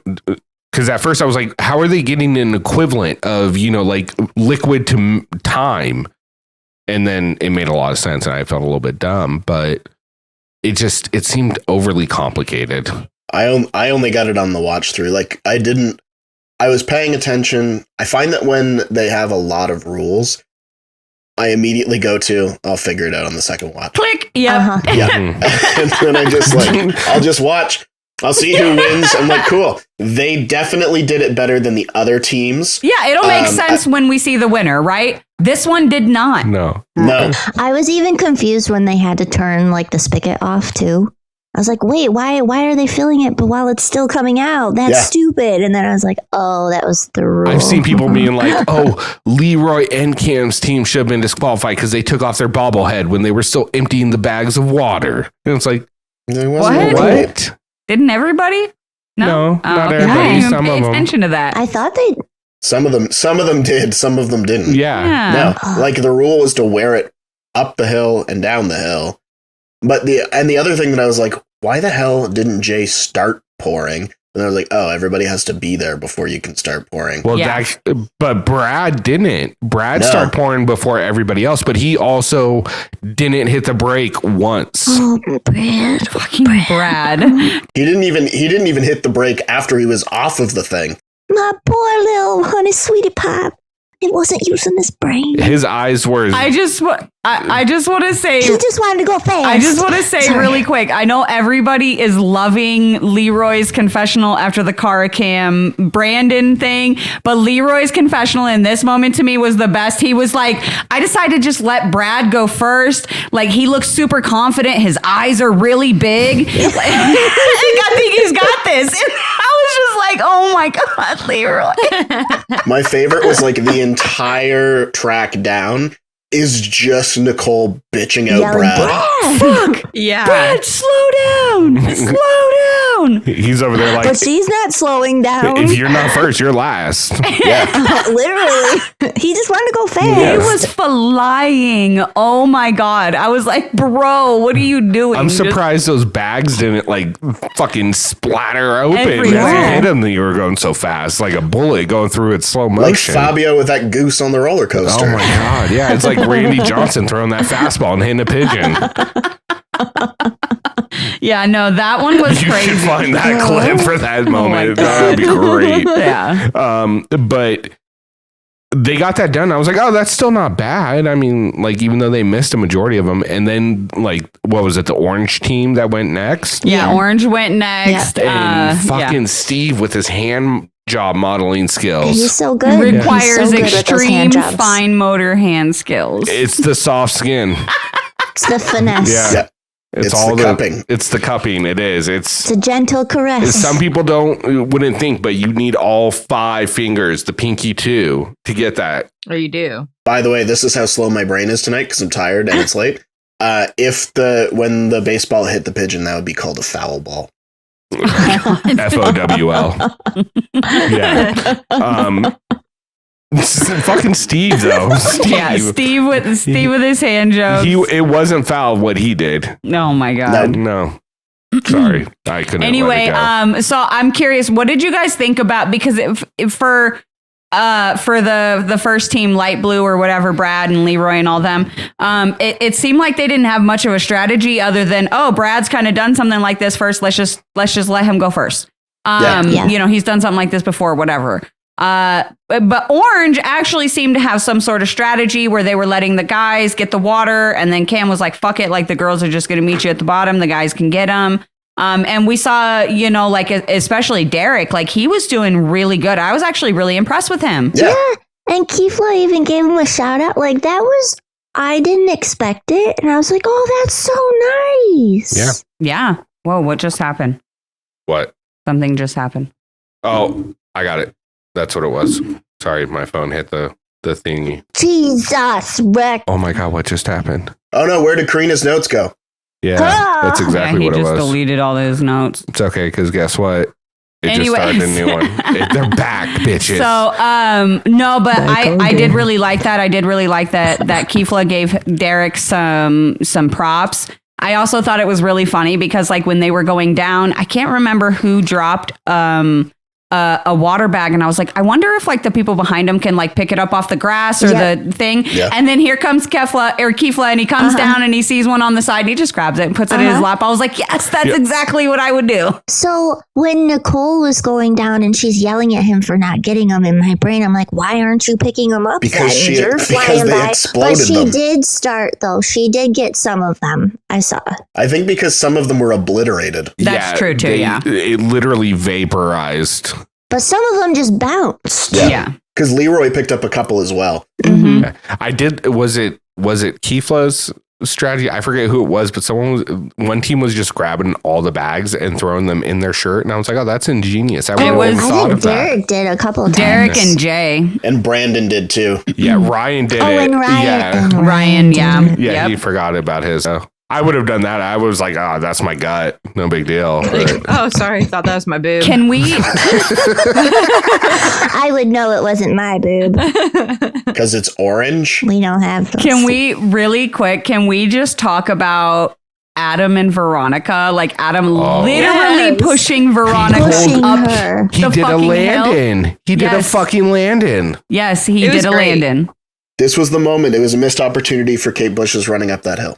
Oh, yeah, that would have been great. Or placebos. That would have been great. Placebos. It was just so funny too because like there was like such a discrepancy between the way Veronica described it in her confessional of like, I just asked Adam to be like right next to me, just telling me I can do it, like blah blah blah. But then it switches to what's actually happening, and he's literally shoving her up the fucking hill, physically shoving her up the fucking hill. He ain't saying a single word. He just pushing. Just go, please.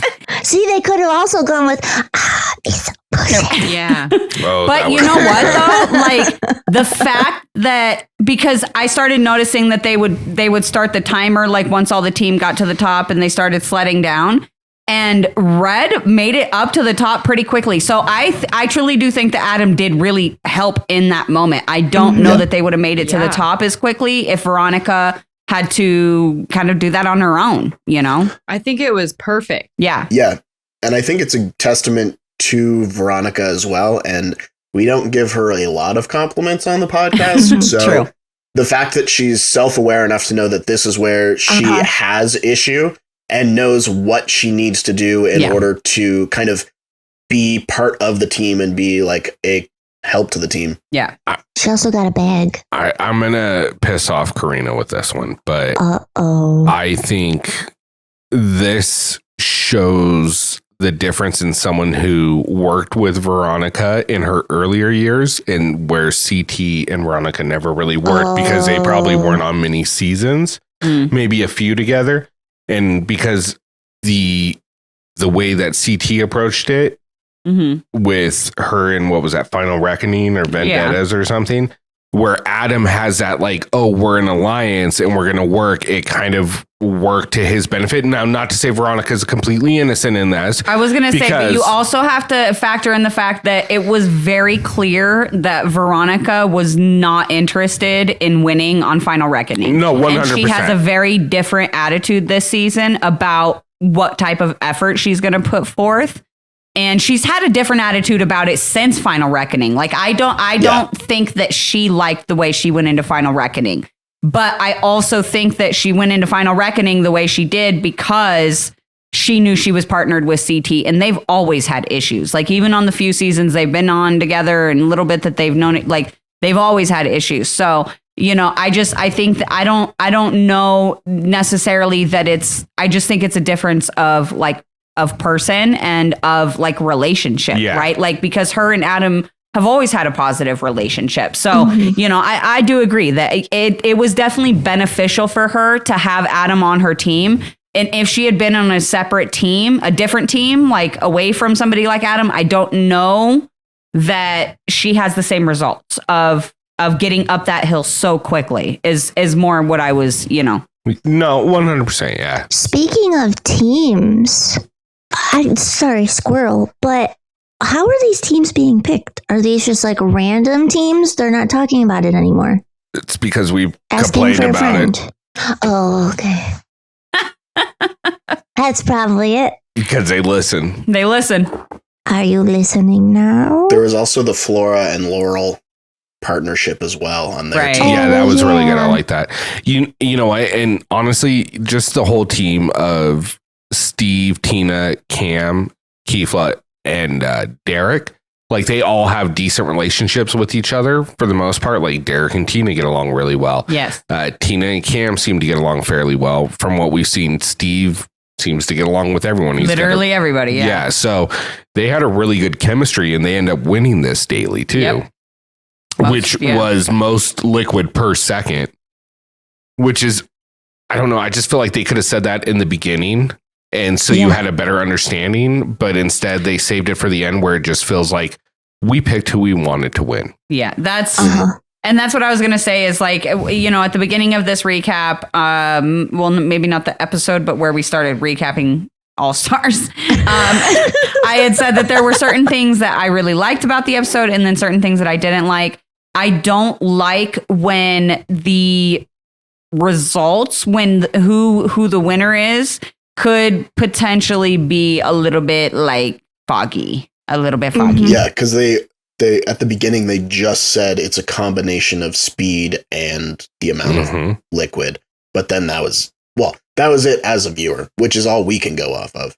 Exactly. Yeah. I wasn't I wasn't a big fan of this. I honestly would have liked this a lot more if they would have kept the like recreation of this daily a little bit closer to the original, where they just kind of turned it into like a race. And then like you had to get your team down to the bottom, do some sort of puzzle, and then, you know, the puzzle released the water bags, and then you had to dump those in and shut your valve off, or something like that, to where it was more of a just based off your time, Exactly. rather than like this weird combination of like, well, we did the math. What the fuck what kind of math did you do? Real math or challenge math? Yeah. And Like, what kind of math did we do? That's what I want to know. I took a class in college 3 times called finite math. And I feel like this is one of those stupid ass equations that you like really never need that for. And it really was pointless to take the class. Yeah. But it's like, you do find out dumb shit like that. Like, Yeah. The thing that didn't make sense is, first off, they like way overcomplicated it.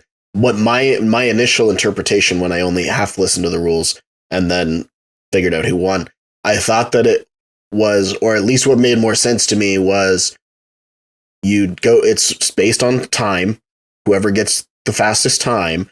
However, if you are also collecting the water, the amount of water that you have in your container when the valve is shut off is subtracted from your time somehow. Like I thought that how much water you had in it would then subtract a certain amount of seconds from your time. So I thought that it was, which honestly I would rather watch, because then you try to rationalize, do you just fucking book it, skip all the water and try to get your whole team down fast? Or do you do what Cara's team did, where you stop at everyone, grab all the bottles, and then knowing that you have all of them, that's hopefully going to cut your time down to a reasonable amount, even though you stopped. It was not that, ladies and gentlemen. No, but that would have made sense. I would have liked that. And here, look, like my overall arching thought on this, and for us being the Challenge Fandom podcast, it's not a great thought, but it's Why start now? Yeah, it's why Survivor Big Brother have a leg up on the challenge is because production in the challenge doesn't do what Survivor and Big Brother does, which is give very clear, concise rules and how the game is won or how you are DQ'd or, you know, or there's never any like ambiguity in it. No. And that's all there ever is in fucking the challenges. Yeah. They should have just had Jordan on, because then we really would have known. Okay. But it's always, it's always like some weird shit like that where it's like, oh, you know, like if you're the fastest, you know, you'll win, except for like if you have a purple shoe on Tuesday and you're wearing a wig, then, you know, like it's just always this weird shit that it's like, why did we need that? Why couldn't it just be the fucking fastest? The biggest example of that is on Survivor on Ghost Island, like Wendell's season. He actually finished a puzzle first and would have won immunity, but he didn't step back and he didn't call Jeff. And then Laurel finished the puzzle, called Jeff. She won immunity. And then after that was called, Wendell was like, I had it done first. And Jeff was like, did you try to get my attention? Yeah. And he was like, well, no, like I finished and like I stepped back. And then this was just recently on the On Fire podcast that Jeff does. He actually, like, they talked about that and they said, like, after they stopped that challenge, production and Jeff went over, they had a conversation with Wendell to be like, do you understand why Laurel has won? Like, and they had the conversation so that it made sense to him. And the very next challenge, like, he got to the end first again, and he fucking like called Jeff's name so many times just to make sure that he did.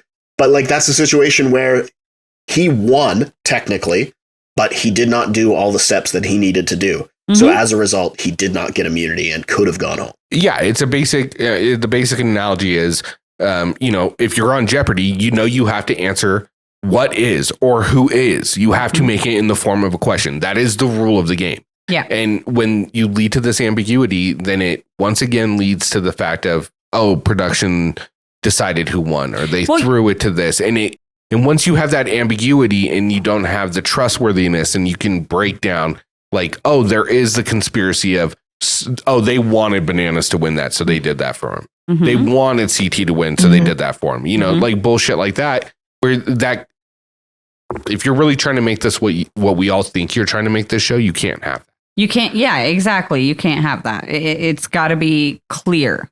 Yeah. And you have to build up that trust from the bottom basically now, because like you said, Rick, like it's one thing to question it, but it's another thing to have past experience where there's reason to question it.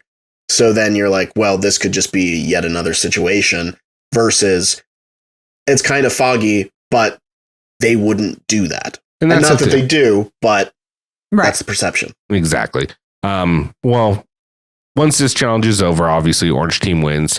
It goes pretty much straight into deliberations. Yeah, like they get back to the house and we get a few deliberations, you know, deliberation conversation type things, and then right in it like this. The bulk of this episode was definitely on the front half of the episode. This second back half is just kind of felt like it was a little bit kind of rushed through for me, but I get it because there was just so much to put in before the daily. So much Laurel and Nicole wrestling. But what I did find interesting is literally as soon as they're walking back into the house from the daily, we get this confessional from Cara, and she's like, you know, now I've won. It's time for payback. And she goes, Brandon, Leroy, I'm coming for you. And I'm like, Leroy? Why Lee? He didn't vote for you. What happened? He didn't do nothing. He's a sweet angel. He was too busy being in the bottom. He couldn't vote for you. He tried to sit there and mediate your fucking issue with Cam. And honestly, I'm sorry to be that person, but you've already fucked Leroy out of a final before. Could you not do it again, Cara? That would be really, really great. I would appreciate that. Okay. You're going to have the same conversation with Veronica here in a second. I know. Right? Don't fucking wrong. Oh, I already knew what that was. Yeah. I knew what that was the second it happened. Oh, of course. But that's the thing. Why is like, I get it. Leroy's attached to Cam, and so you know that he's going to be on Cam's side. So I get it. And taking a shot at Cam's, Cam's husband, Cam, whatever. Just gonna call him. Cam's Leroy. Yeah, taking a shot at Cam's Leroy is going to hurt her, especially if he goes home. So I get the move, and I'm not saying it was a bad move, but just like, come on, man. So counterpoint. Cam and Leroy are always going to be a vote together. No, I get it. So and it means that even if Cam isn't in the deliberation, she still technically gets a vote. If Leroy is normally he's not, because he's usually in the bottom. But however, any other challenge though that you get Leroy out before you get Cam out, you are fucked, because Cam is going to be relentless in that season. This season, you do that, Cam might just say, I'm going home. Yeah, she might just say, fuck this, I'm out. Which I wouldn't blame her for. No. This is the next part is the foreshadowing I'm talking about. And shout out to Corey, because we were talking about this. And when somebody gets a call home, you know what that means. Yeah. Now they're going home. Yeah. As soon as that happened, I was like, well, now we know. And I was so pissed because, I mean, it was pretty much foreshadowed who's going in. And obviously, no surprise. If you're listening to this, you know who went in. And if you don't, why the fuck are you listening to us? Yeah, turn this off and go back and watch it. The episode. Gracious people, get it together. And listen to our 45-minute intro again to get back to this point. Yeah, it was great.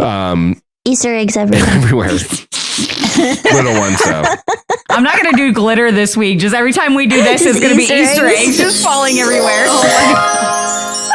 Why do you guys have Easter eggs? It's not even March. Oh my gosh. No, honestly, yeah. I hate it's so confusing. It's so like confusing for me too, because like I hate the phone calls home, especially now that trend has been pointed out that they typically tend to go home on either that episode or the following episode.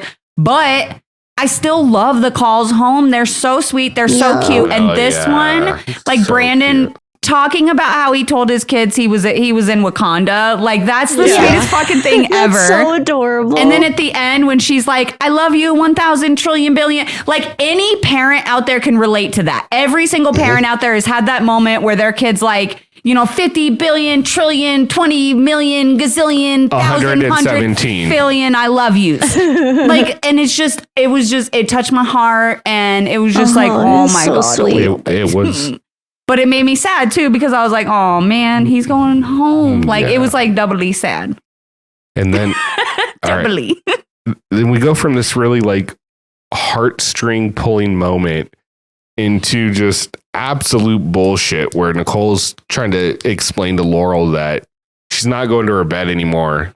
Well, they sleep together. The night after they sleep together. And then the next morning, she's like, hey, by the way, now that I've had my fun, you're not allowed to come to my bed. Now that she got her rocks off. Yeah, now that, like Katie said, she gets her rocks off, we have to set boundaries. Oh, now we have to set boundaries? She got her Easter eggs off. She got her Easter eggs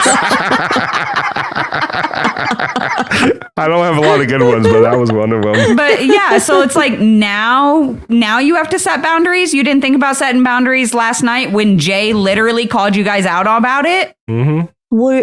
He was funny. He was like, what are you two doing? Also, what are you doing? There's not a couch. There's not a living room. You have to do that in a room full of other sleeping people.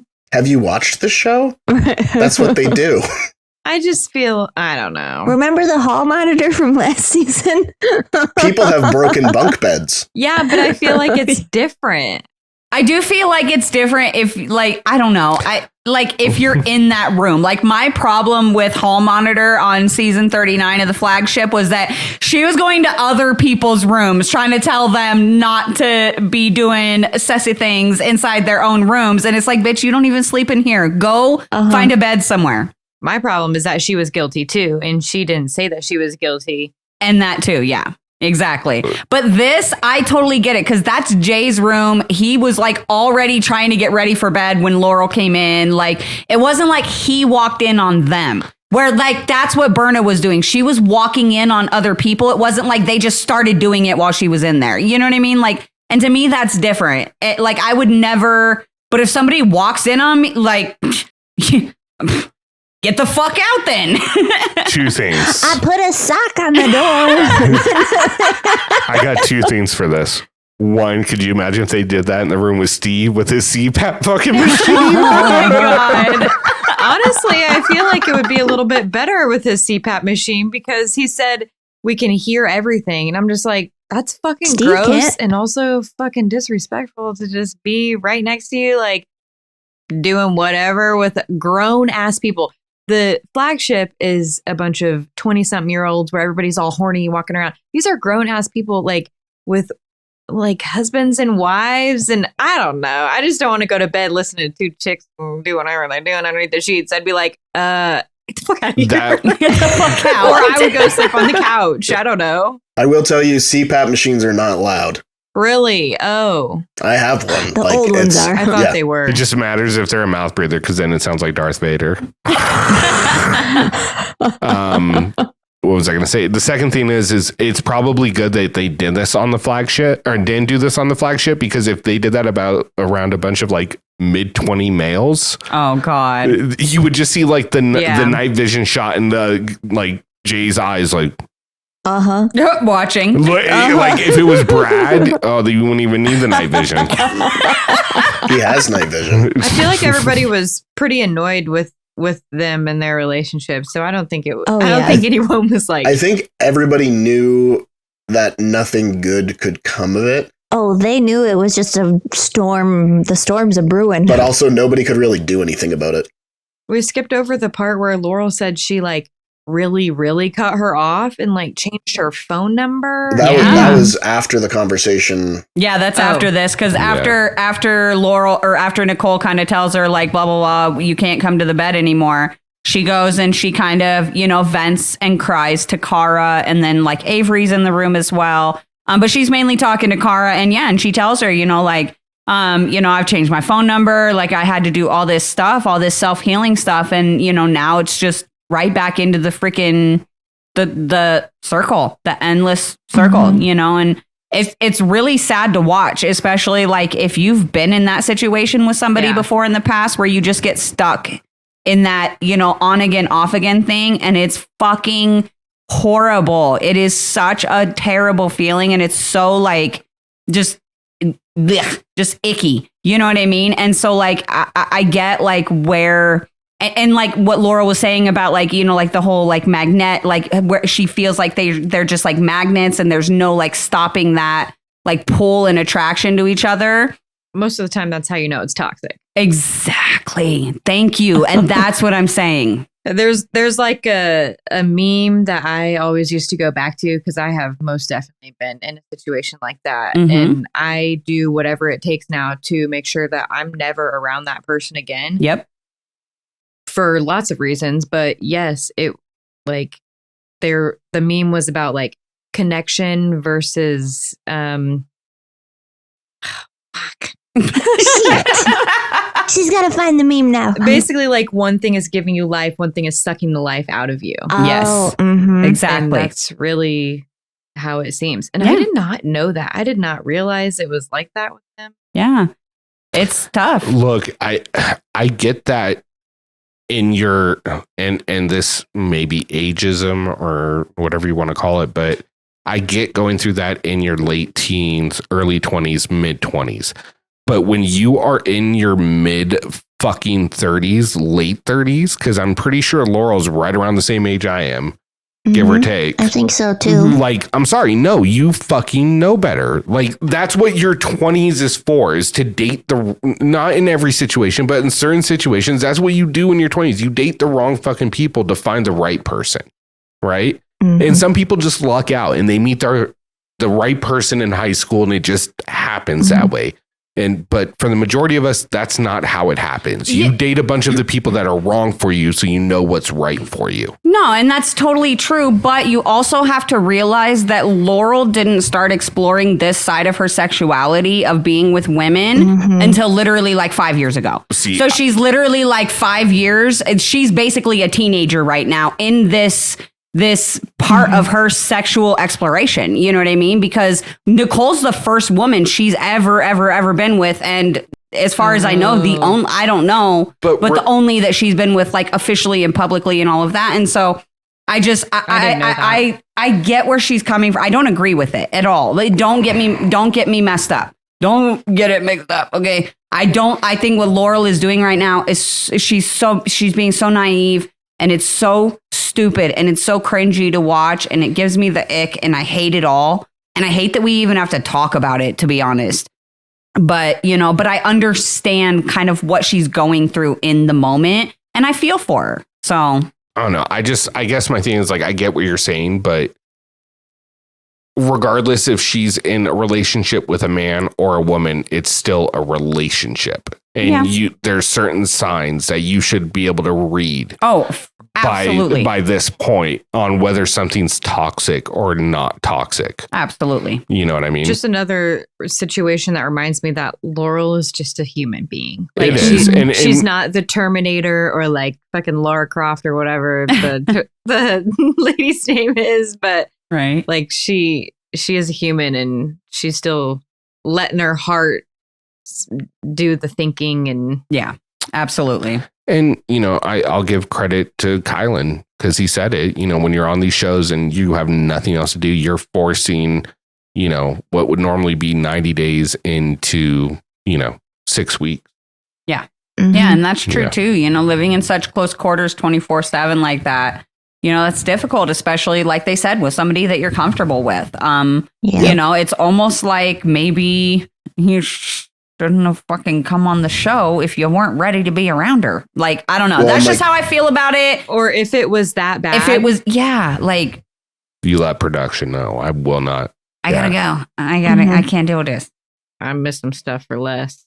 Well, yeah. And like to Nicole's point as well, they had said that, like, they haven't had that conversation, but they're also not comfortable to have that conversation right now, either them as people where they are or physically in that house, because it'll just become a plot point. Right. Which it is.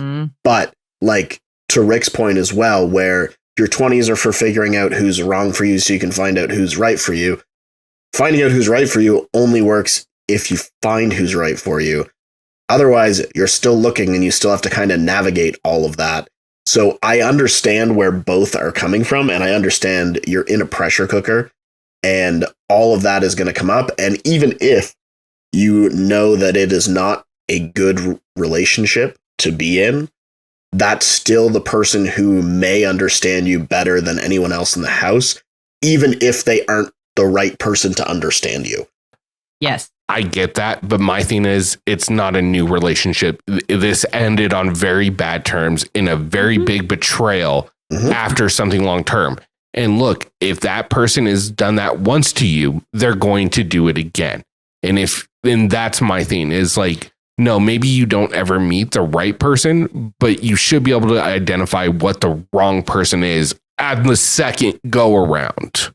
Is kind of my thing. If you're in a headspace for it. And that's the thing, is that you have to be in the right headspace for it, and the problem with this is that, love is so, like, complicated and so complex that oftentimes in situations like this, it comes down to a well, I can fix her. She'll change for me. I can fix her. Or it was my fault. I did something wrong. It'll be different. Like, you get wrapped in that victim mentality. And I know it's like, it's so easy to, like, look at it from the outside in and be like, you should be able to recognize these red flags. You should be able to walk away.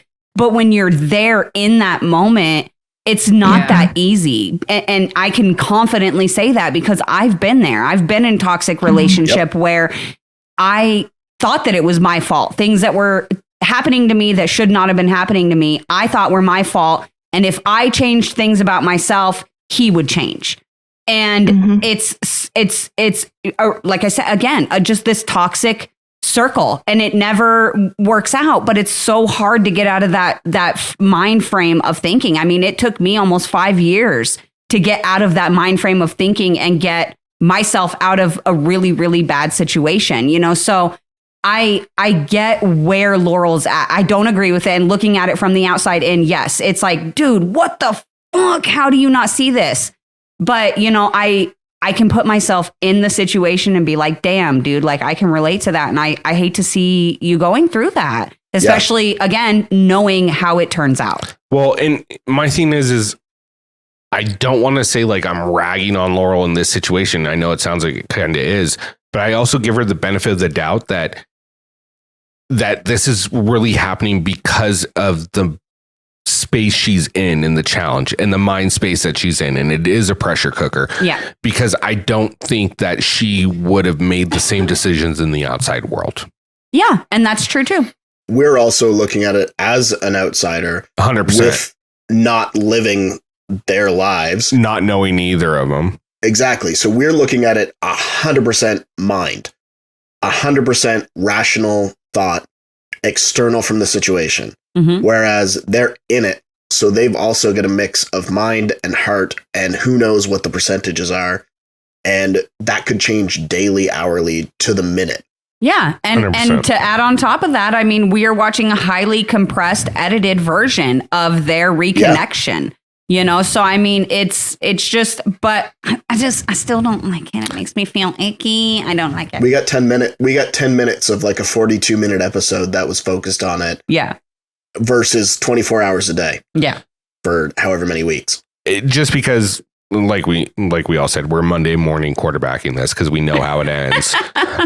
But my whole feeling is that it's very much like Cara's expression when she saw them wrestling. She was just... It's funny because for a second I thought it was Rachel and I forgot that Rachel went home. Yeah. Yeah. It's just like, that's interesting. And I feel bad for Laurel in this situation because she did put her heart out there on the line and she let herself become vulnerable for Nicole to shut her down. And, you know, and look, I know Cara and her have a very up and down roller coaster relationship, very much more so than probably her and Nicole. It's always kind of cool to see them there for one another in certain situations. Yeah, I do agree with that. Yeah. And she even said, like, Cara even said it. She said, like, no matter where we are, I'm here for you. Between each other, I'm always here for you. Pretty confident that maybe Cara has been in a relationship to where she can relate to just by judging on her personality type. Like, so that's probably good that they're both there and she's there for her. Yeah, and she said as much in that conversation too. Mm-hmm. Well, we all know who that was. I mean, we all watched the Abe thing for years and years and years. Just be that endless cycle, that endless circle of just toxic bullshit. You know, anyway, I don't want to get into all that. But we go into nominations and there's literally zero deliberation, zero debate. Yeah. Cara just comes right out and she's like, look, I'm going for my revenge. So I'm voting Brandon and Leroy. And everybody falls in line except for Jay, who refuses to say Brandon's name. So he votes Leroy Ryan. But yeah, there's like literally no deliberation, no talking, nothing other than Adam saying, whatever, whoever it is has to steal my star. So I don't give a fuck. Yeah. Might as well make it a good show. Brandon Leroy, like, you know, there knows. No Easter eggs. No Easter eggs. Ace was just like, I respect both of them. Here's the two. Yeah. But it also, I would say that the deliberation completely mirrored bringing in the names, which is exactly how it should go, where they're just like, these are the names for the people. Mm-hmm. We voted. This is the end result. Both of them were like, we're coming back. We need a star anyway. And then that's it. Like, that's all that needs to happen. There doesn't need to be the mess, the drama, whatever. You know that when the people come back into the house after they've had their conversation, that two names are going to go up. Those two names are going to go in, and then one of them is going to come back. No, man, fuck that. No. Fuck that. No. And the reason I say that is because I'm sour because it's my two favorite guys on this season going in against each other, and I don't like it at all. At all. Yeah, no. I lost my preseason winner pick on Survivor from a really good move. It still sucks, but it is what it is. Yeah. It sucked. It happened a year ago, Rick. Still hurts my feelings. It's so hard to watch. The wound is still fresh, and I feel like you're just pouring salt in it right now. But no, look, yeah. Leroy, and what really sucks is Leroy and Brandon are actually really good friends. Like they used to live together and all of that. Like they're, unlike the relationship he has with Cara, Brandon and Leroy are actually really close. What? It's honest and accurate. It is, but like they were roommates. It's a much different relationship. Like they haven't gone 8 years without talking. So it's really like it sucks, and I get it. It's a challenge. You throw friends against each other because that's what you do. Yeah, but it sucks, man. Because I like them both. Yeah, I just look. Here's my thing with this. Okay, last week, Brandon and Jasmine and all of them sent Cara and Rachel in, which, to me was a great game move. And this was a good game move too. I'm not saying it was a bad game move. But what was so funny was like, just hearing like all the preaching about like, oh, this was a bad game move and I'm coming back and blah, blah, blah, blah. And they didn't think this through and blah, blah, blah, blah, blah. And it's like, what did you do this week though? You acted off of emotion and you took a shot at somebody and you missed.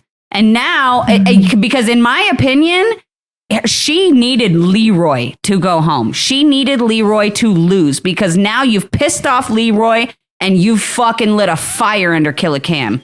And I feel like this lit a fire under Lee too. They are coming for fucking blood. Like, and it just, so now you have to win all the time. You cannot be in the bottom or you are guaranteed to fucking go in because Cam will work the house. She will work those numbers to make sure you go in, whether she's in the middle or not. She's got enough friends in the house and nobody wants to fuck with Cam and Leroy. So I feel like, not saying it was a bad move because it was fun to watch, first of all, and I fully expected it. But I'm just curious to see what the like backlash from this might be. And there may be none because Cara is such a great competitor. She may stay in those top teams where she's not, in the bottom again. That's possible. But, it's just, I don't know. It's going to be interesting. Well, and it's like Cam said, like she knew full well that when you send in Cara and Rachel, one of them is coming back and there will be repercussions for it. Yeah, 100%. And I mean, and that's the game. It is the game. And my thing is fuck that. It sucks. It does suck. No. It sucks. It does. But it's the game you continue to sign up to watch. Absolutely. Because I embrace the suck. Hang on just a second, guys. What? Come say it in the mic. Come join the show. Yeah. Get something to say, come over here and say it. He's just standing there, just staring at us with like Brad eyes. Creeping. I'm like, bro, you're being fucking creepy. I'm going to bed. I'm like, okay, good night. I love you. Bye. Go. You're fucking freaking me out, man. Go to bed. Sorry. Anyway, moving on. I couldn't stand it. I felt it was like piercing into me. I was like, what are you doing? You ever have those moments where you just think about something and it's a little bit too late for the conversation, but you're going to bring it up anyways because that's what I'm about to do? Do it. It's because when we were talking earlier about the kids. Story of my life. This is squirrels. When we were talking about the kids, I was like, they need to get a job. And you're like, they're not even old enough to work. And for some reason, I just saw that meme and it goes, children, used to work in mines and then we outlawed it. And now the number one game is Minecraft where you mine stuff. Children yearn for the mines. Wow. Oh my gosh, that's funny. Anyways, what did you guys think about this elimination? Did you like it? Did you think it was kind of... I liked it. I also liked Brandon's reaction to the maze coming down from the roof. That was my first his face. Yeah, no, I actually liked this one. I didn't mind it.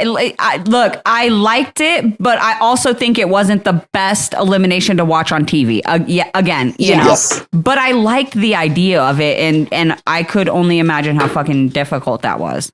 I liked that it was like it wasn't just you're hanging above it and you're moving it. It was that it was completely attached to you, and you had to keep your legs level as well, because that would also tilt the maze. Right. It was cool how they just like dropped him down too, like really fast. It really did feel like Mission Impossible. Except it was Mission Improbable. Yeah, it was improbable. But you know who made it probable?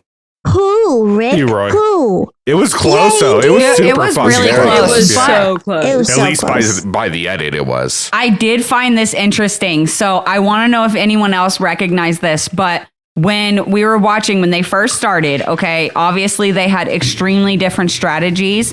The minute I saw Brandon's strategy, I knew he was going to lose. I knew he was going to tire out quicker from having to do each individual ball so slowly and meticulously through all of that. Whereas Leroy was just like, nope, get all of them to the fucking middle, He's shake just them into the shaking middle, the balls. and then I'm going to, place them where they need to be. And I feel like obviously Leroy's approach worked a little bit better. Brandon was really freaking close, but I just feel like he tired himself out doing each ball individually. And if he would have gotten all of his balls to the center first, I feel like he could have won. Okay, you are allowed to make ball jokes now. No, I actually have Okay. a question. I have a question about that, actually. I wrote it in my notes. About the tiny balls? No, I was just going to ask Easter Corrina if eggs. you were actually able to communicate with Rick at all when Lee said that Brandon kept getting more balls in his holes. I fucking died during that one. I He know was you did. done. Yeah. Yeah. As it was happening, I was like, Rick is somewhere laughing hysterically right now. And then you sent me the Uranus meme. Fucking that was bad news bears at work today. Oh God. You're welcome. I don't even want to know. But here's my thing is all I kept thinking during this whole elimination was like Devin would be perfect for this. Oh, Devin would have killed. He's already done it. I mean, I it know. was reverse. He was standing on top, but yeah, Devin would have murdered this. Yeah, that was the one part that took away from this elimination. I just like Devin would have been the guy. I did find it really sweet, and I know they're like super, super focusing in on this like Cam Leroy as a team thing, but I found it really sweet that she was able to like get him like focused back in, like, hey, pay attention to your own board. Stop worrying about what he's doing. And then you started seeing it all just kind of click together for Lee. Yeah. And it was cool to see. I just love them. Yeah, it was just cool to see like his woman like be like, hey, pay the fuck attention. What are you doing? Like lock in. And Eyes on your own paper. She was like his coach and cheerleader. yeah, exactly. And I loved it. I love them together. They're Me they're too. so great. I love it. Look, this is a really close runner up for me for line of the night is when he goes to ask Adam if he's okay with taking a star. And Adam's like, no, but he's like, fuck, I was hoping you were going to say it was okay. Yeah, because he was just like, if I don't take your star, will you leave mine alone? Yeah. Nope. And Adam said nope. And he was like, well, I was hoping you would say yes so I could say too bad. I'm doing it anyway. But I mean, that was the only available thing to do other than if he took it from a girl to give to Cam, which, I mean, he could have done. But at the same time, like, I think that's also what I really like about Leroy and Cam is that like they play together, but they also still play like Cam doesn't want him to go get her a star. She wants to get her own star. She doesn't want to be given it by her man. Well, like she wants to go get it herself. It also paints a pretty big target on her back, too, though. Just because you said that, I'm going to butt in and say that he should have taken Cara's star and given it to Cam. I don't know. Oh, wow. That would I think that would be absolutely the worst move. Oh, it would be. It would be a horrible move to do. It would be great but to watch, though. Great TV. Yeah. Oh, Plus, hell yeah. plus, I don't know if you realized, but Cara was there, like, basically ready to take on Cobra Kai. Yes. Did you see the outfit? Yes. Yes. Yeah. In her dark lipstick. Yep. I actually can't believe I didn't write notes about that because I was very taken back. She looked like Rufio. Sorry.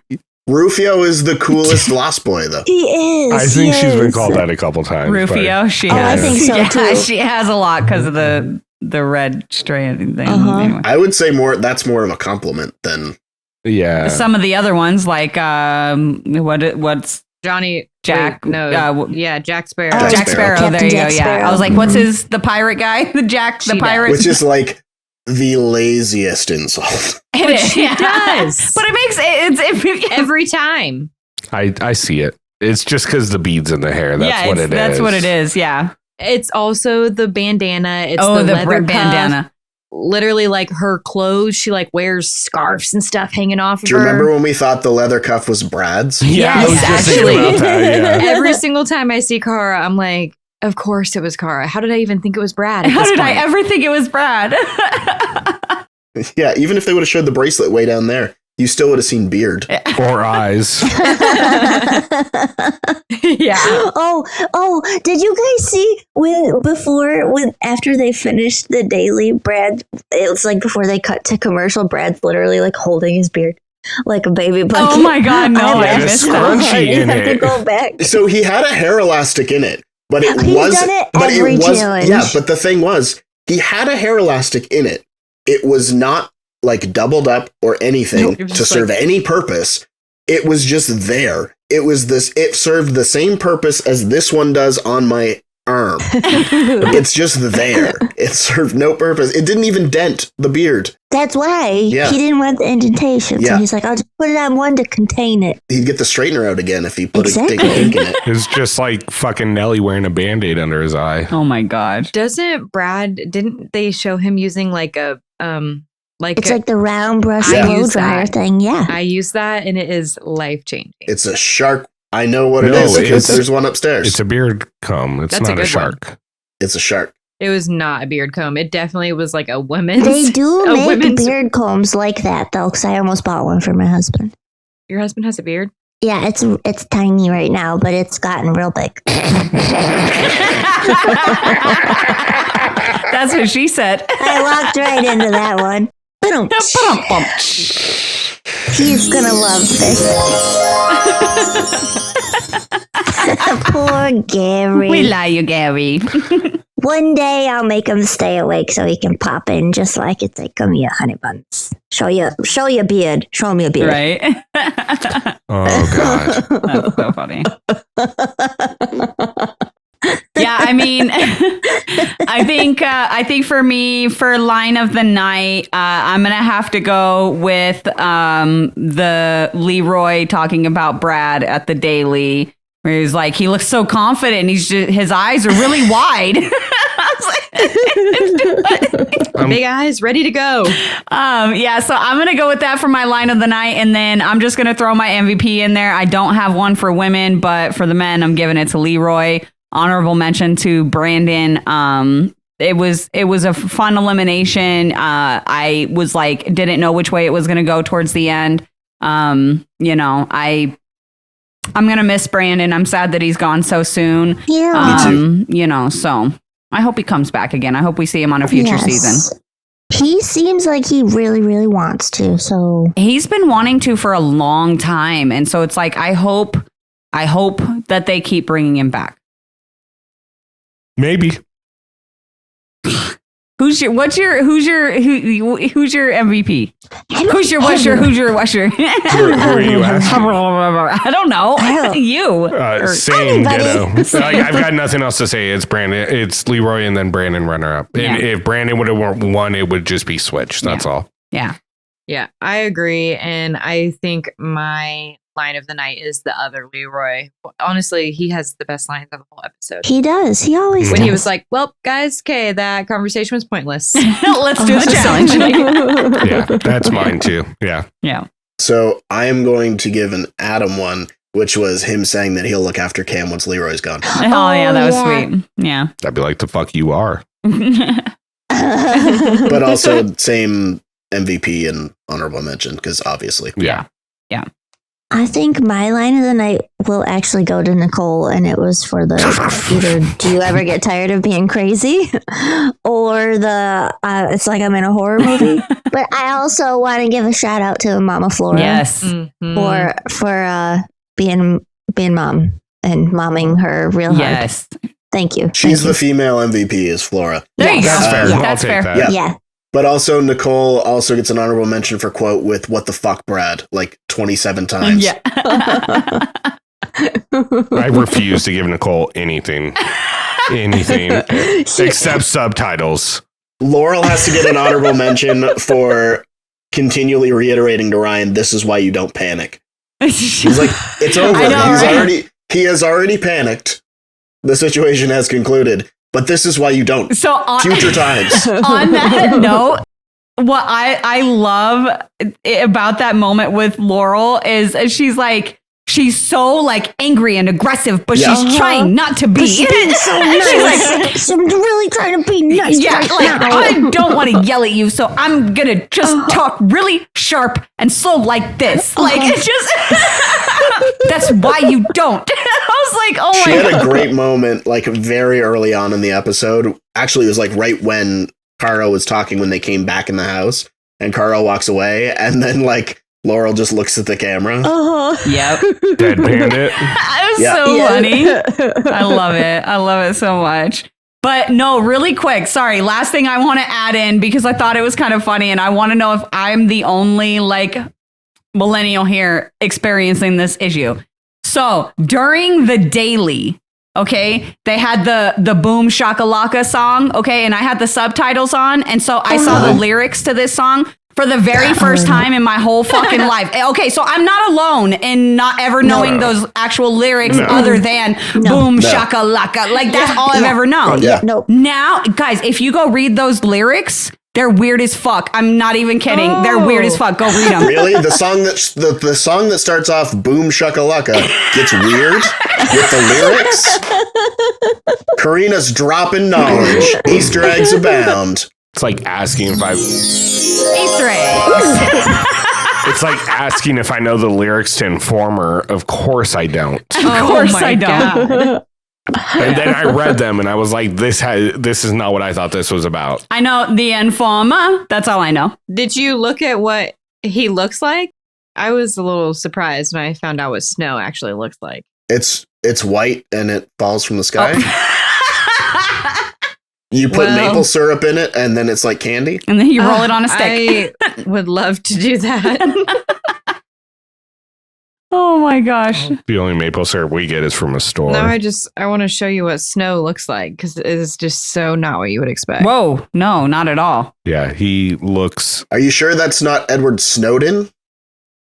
I don't know who that As is. it zooms in on her. Not who I expected. It's just like when you hear UB40 for the first time and then you Google them and you're like, nope, didn't expect that. That's a shock. That's a real shocker. It's like when you see Nicole and then you hear her talk and you can't understand it. It's like, I didn't expect this. This is really weird. Subtitles are just a bunch of consonants across the bottom of the screen. No vowels.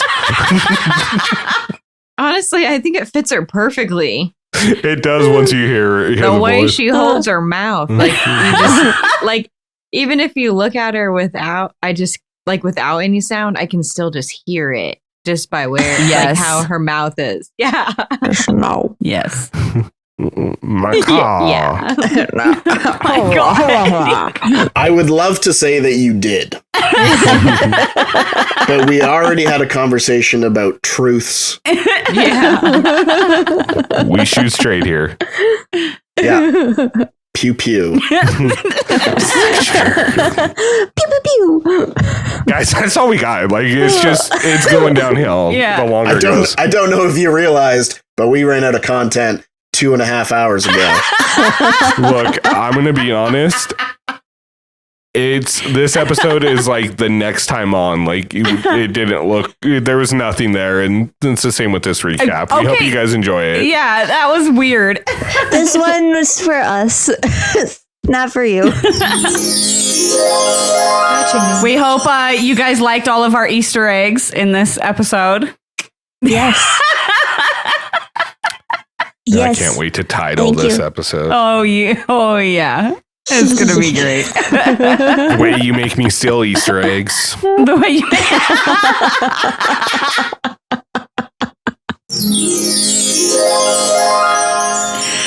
Yeah, I gotta find some falling Easter eggs now. All right. I just want to hold one right here in my hand Just make it a mini Taylor Swift. with little Easter eggs. There you go. Oh yeah. I can do that. You're going to spend like an hour doing that. Oh, I'm gonna be editing all weekend just for the fun of it. I can already tell. I'm going to get these out on Sunday from now on. Bullshit. Not when we have fun episodes like this. Tuesday, 12 o'clock. Here y'all motherfuckers go. You got 12 hours to get this digested. You're welcome. You're welcome. Love you. Just a constant reminder that we do this for us, not for you. Exactly. I'll keep talking about this damn music too. Anyways, getting back to the real point, which was Kendrick Lamar and Drake.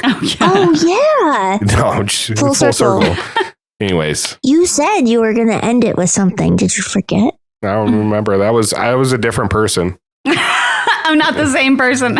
He done lost it now. No, I remember. I remember exactly what it was, but it's now it's over. it's kind of like that.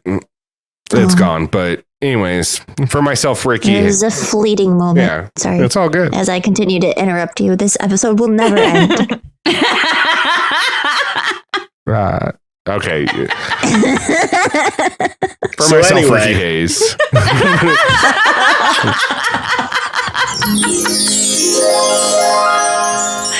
Oh my god. Alexis is on a fucking roller coaster over there.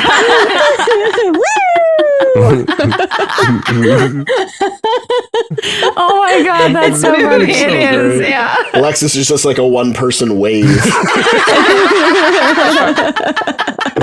Hold on, should I turn mine on really quick and see if it Yes, does it? please. That's fun. Okay, yep. Whoa. Okay. Oh, we're off. Oh, it's not doing Yeah, it. guys, now. put your arms So up. there's two gestures that you have to coordinate. One is up, and one is What do you mean? down, and you've been able to do it incorrectly successfully. Okay, on the count of three. What? 1, Wait, are we going up or down? Up. We're down, so we're gonna go up. 1, 2, 3. Katie is just figuring stuff out left, right, and center. I feel like Katie's is more delayed. Like, just hold your arms up for a minute. Did you just say that Katie was more delayed? That's just rude. Okay, now down. Does it feel like you guys are doing calisthenics? Both of them actually have Jane Fonda on in the background. Yeah. Put your left foot in. Put your left foot out. I'm turning it off now. I don't like My it. cheeks are so bad. All right. Which one's I like mine. I think that mine changes my. I think if I It does. turn It mine like off. zooms in more. Mm-hmm. I wish we had it because I'd move around a lot. Right? Well, I move around way too much when we're doing It was this. just great because you would take a drink after saying something. It would just zoom in. Now Alexis is having fun with it. My brown eyes. I like how the camera was like, I'm going to take a step back. Shit got real. Oh my god. All right, I gotta close this show out. For those of you listening, Oh, yeah, I hope we you gotta enjoyed close the this show. video portion of the audio podcast. Right. Oh Jesus! Well, we're back to folks. Easter. Yeah, how about that challenge? Well, guys, for myself, Ricky Hayes, my beautiful wife, Corrina Hayes, Katie, Bad Blood Pahura, Alexis, Tex, Rawson, and of course, Tony, Stats, and Info Lance. We want to thank you guys so much for tuning in. Bye. Bye. Happy Easter.